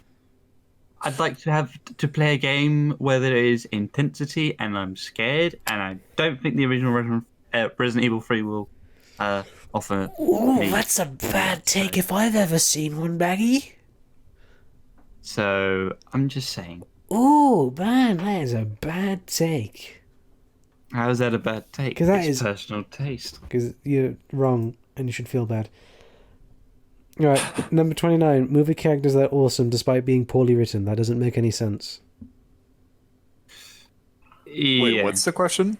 Movie characters that are awesome despite being poorly written. That doesn't make any sense. It makes a little bit of sense. Movie Yeah, characters. Kylo Ren. Kylo Ren's up. I don't know what you can say Spider-Man. for that. Spider-Man? Spider-Man. Yeah, Spider-Man 3. You know, it wasn't the best written film on the planet, but Yeah, he true. was still a good character, and people like him. True. There you go. But still, those are the first 2 movies. There has to be an original character. I have like a game answer. Sure. What's his name? Oh shit. Mitchell from Hunt Down the Freeman. Mitchell Shepard. Oh my god! No. You betrayed. I do find Mitch, him like please. ironic. Mitch, You please. fucked up my. Have you seen the YouTube poop I made? Yeah. Yes, God, yes, yes. wait. You fucked up my fucked up face. You betrayed my please. face. You lied to my face. You used my face. You fucked my face. I laughed at that. I was like, I don't laugh at YouTube poops frequently, but that one. There was also the Joker one I did, which I thought was funny. Yeah. Yeah. Murray. Murray. Have you seen the one where it's like, how about another joke, Murray? No, that's not funny. And he's like, oh, okay, and then it just rolls the credits. Have you seen the one where? No, have you seen the one where he shoots Murray and then the woman on the sofa just goes, no, you can't do that. That's not allowed on the show, and they just shoots her. Or the one. I just like the one. I like the one where it's, No, I like the one where it's just dead silence. Where it's like, how about one of your jokes? And no. No, I think I have one here. It's I sent it to Baggy. It was a Devil May Cry version of the Joker one. I think I sent it to Baggy. Yeah, I said, and then I said that was actually funny. Yeah, because it is. Which reminds me, Baggy, you should play Devil May Cry at some point in time. Oh god. Okay, fine. Oh, the file size I is have a too big. friend Can't send who's it to like- Discord. I have a buddy who's like a super huge fan of Devil May Cry, and Tell me him. Name him to me, because we will be best bros. she. Oh, she's pretty, Even better. she's pretty rad. Shout out to her. Fucking. She really liked to talk about Devil May Cry to me, and then she realized I've never played Devil May Cry, so she was like, Play oh, Devil okay. May Cry. So either one option, you play Devil May Cry so she doesn't feel alone, or two, let me speak to her because I'm a big Devil May Cry fan, as you know. Understandable. Have a nice day. Or just do both. Simp. I'm not Baggy. I'm not a simp. I was able to have a friendly conversation with someone who's a fan of a series I like. Roger. Roger. Roger. Because otherwise, I feel alone here. None of you have played Devil May Cry. I feel alone. Roger. I understand her pain. I understand what she's going through. The pain of liking Devil May Cry, but no one else will play it, and so you all feel alone in the world. And there's no one to talk to because no one likes a good game like you do. And despite you recommending that game to people thousands of times, they still deny it for some reason, even though He's they. going on a tangent. I'm shaking. Move on. Next question. Last one. Okay. He says last one, but right underneath I see him saying, sorry, but I can't help myself. Here's more. Epic. Web swinging in Spider-Man video games. Which one had good free web swinging? Web of Shadows. I haven't played most of them, but I really like the classic Spider-Man too. That one was I don't like it in I like Spider-Man PS4s. I don't like it in PS4 because it requires no skill. I didn't really care about that. I just want I want to feel like Spider-Man. I want to be swinging on the buildings. You've I just don't want got to me be into a good swinging- discussion, Will. You just got me into a good discussion point. Oh dear. oh god, oh fuck. The creator of the web slinging physics in Spider-Man 2, someone was having a discussion with him, and he was saying that he actually had those web swinging physics planned since 1996 for a Spider-Man video game. And it didn't get realized until 2004. Do you want to know why? Why? Because people couldn't just press one button and then have Spider-Man swing. And they were really annoyed that in every Spider-Man game, he tried to implement it in. The physics and the skill of it required you to do more than just hold down one button and press forward. This is something I hate about a lot of gamers nowadays. Is how I mentioned in the Doom Eternal video, but any game that has mechanics with more depth than a piece of paper is scrutinized for being too complex. It's really annoying. I really hate it whenever people do it, and this is a perfect example of it. This person, when Spider-Man 2 did those physics, it was lamented as the best swinging physics in a Spider-Man game, and still is one of the best. But it got denied for 8 years straight, simply because you couldn't just press one button and have Spider-Man swing. And this is why I hate the physics in Spider-Man PS4, because it's exactly that. You hold down one button and press forward. There's nothing else to it. No skill. Nothing. Web of Shadows requires actual skill, precise timing. It requires you to be good at the combat. It requires you to implement it into the combat. There's a lot of skill to it. Spider-Man PS4, none. Nothing. Good day, sir. Shut up. I'm watching a movie. Goodness. Such passion. Anyway, I just wanted to say that it's really annoying. I hate spamming PS4 swinging. Interesting. Anyway, Will, what were you saying? Oh, no. Huh? Oh, I wasn't saying anything. Okay. Yeah. Baggy, what do you think? What's the best Spider-Man swinging physics? As long as I just have fun with the game, that's really it. So I can't really comment. I would say which one's the worst one. I would probably say Spider-Man 2002. Well, that's exactly what people wanted. They wanted to just press one button and have him swing. Yeah, but the thing is, it was ass. Exactly. And the fact that you couldn't even go on to the fucking ground was just stupid. And also, like, it doesn't even show you where his webs even go. It just looks like he's just shooting webs up into the sky and then just swinging it. That's He's it. swinging off the moon. Shut up. That's exactly what's happening. I always thought his webs work the same way light does, where it will hit something eventually. Yeah. So I'm but how quick are those webs then? pretty quick. I mean, I imagine they could get up to the moon. Oh my god, they're faster than light. They break the barrier every single time. They defy gravity. Yes. They don't float. Just keeps going. Yes, that's one thing. I don't know. But yeah, Web of Shadows has the best Spider-Man swinging physics. Insomniac, I love your game. I love Spider-Man PS4, but yeah, just holding down right trigger and pressing forward isn't engaging gameplay. I mean, I think there's more to it than that. There really isn't. There's nothing else. There's like some. Like with the dashing. And Yeah, all there's sorts. What a hot take. There's a dashing to it, but like there's no incentive to do it other than just to look cool. There's no like really like combat scenarios you can implement it in, or there's no real like areas where like, oh, I can traverse quicker if I do it. It's really just there to look cool, and that's it. I think if they implemented it more into the actual mechanics and had incentive to do it, it'd be better. But that's just my That's take. a discussion for another day. Yeah, I don't like Spider-Man PS4 swinging physics. I like the game though. The game's cool. Next question. All right. Question 31. Video game digital distribution systems. From best to worst and why? Best? I have no idea how you can answer this. Steam number one, because I like how you can refund stuff. Yeah. I'd say COG because there's no DRM. Yeah, but COG it's missing a lot of features Steam has, so... Same with Epic Games Store. Epic Games Store is missing a lot of features Steam has. It's why Steam is still the king of, like, PC gaming. I feel like if a lot of these other stores implement a lot of these features, then they would beat Steam. Yeah. Henry. Sorry, could you repeat the question? I missed it. Video game digital distribution systems. From best to worst and why? Best to worst. I feel like Origin is somewhere in the middle. Oh, Origin's it's the not worst, the worst. actually. It's not the best. And It's spyware. that is actually a good point. Yeah. Well, you know what? Enjoy looking at my weird porn. But anyway, Excuse me, Henry? I'm talking to the developers of Origin. Henry? No, I'm just joking. But yes, how can I help you? What? Nothing. It's just because it's spyware, right? I was just making a joke. But anyway. Considering you, I don't know if it's a joke. Oh my goodness. But What's anyway, spyware? essentially the spyware is like it. No. What store is apparently spyware? Origin. Oh, Origin. Oh, Don't that's install pretty it. bad. Don't open the door. Well then, why the fuck haven't they shut it down because of that? I don't know. Corporate greed. Yeah. It's EA. They've got like their hands in every.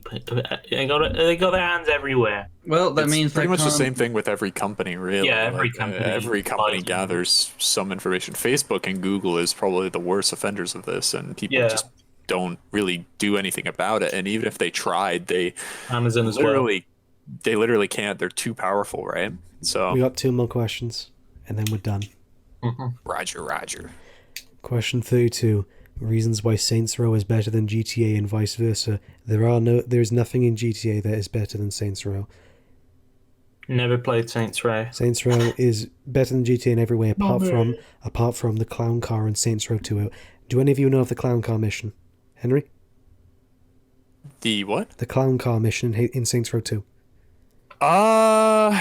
Rings a bell? Right, the clown car mission, I'll explain. The clown car, basically, it's a clown car, and it just keeps spawning people out of the clown car. It's annoying. It's the clown car. Yeah. The clown car mission is the worst. Is like the worst mission ever. This is where my fear of clown cars came from. Interesting. Good to know. Baggy, what are your thoughts on the clown car mission in Saints Row 2? I haven't played Saints Row 2. Well, at least you've been spared of the clown car. Spared of the clown car. Yeah. The clown car is the worst. Good to know. Alright, question 33. Bleach manga's final arc is getting an anime adaptation in 2021. Thoughts? Haven't actually watched Bleach, but it's been on my to-watch list. Same thing with Evangelion, which I'm going to watch pretty quick Watch here. list, Oh yeah, it's the final arc is getting an animation, sorry. Anime adaptation. Yeah. Yeah, I haven't read too much of Bleach, to be honest. I've read a couple of mangoes in my time, but haven't read that one recently, no. Okay. Are any of you two interested in it? Will, Baggy? Yeah. No. Well, that answers every question. We have officially answered every single question. We did it, boys. We did it, Reddit. Woo! Oh boy. That was a lot of questions. That's good. It's good. I like them. Right, A so... lot of good questions from you fellas. Sorry if we didn't answer them properly or we got a little distracted.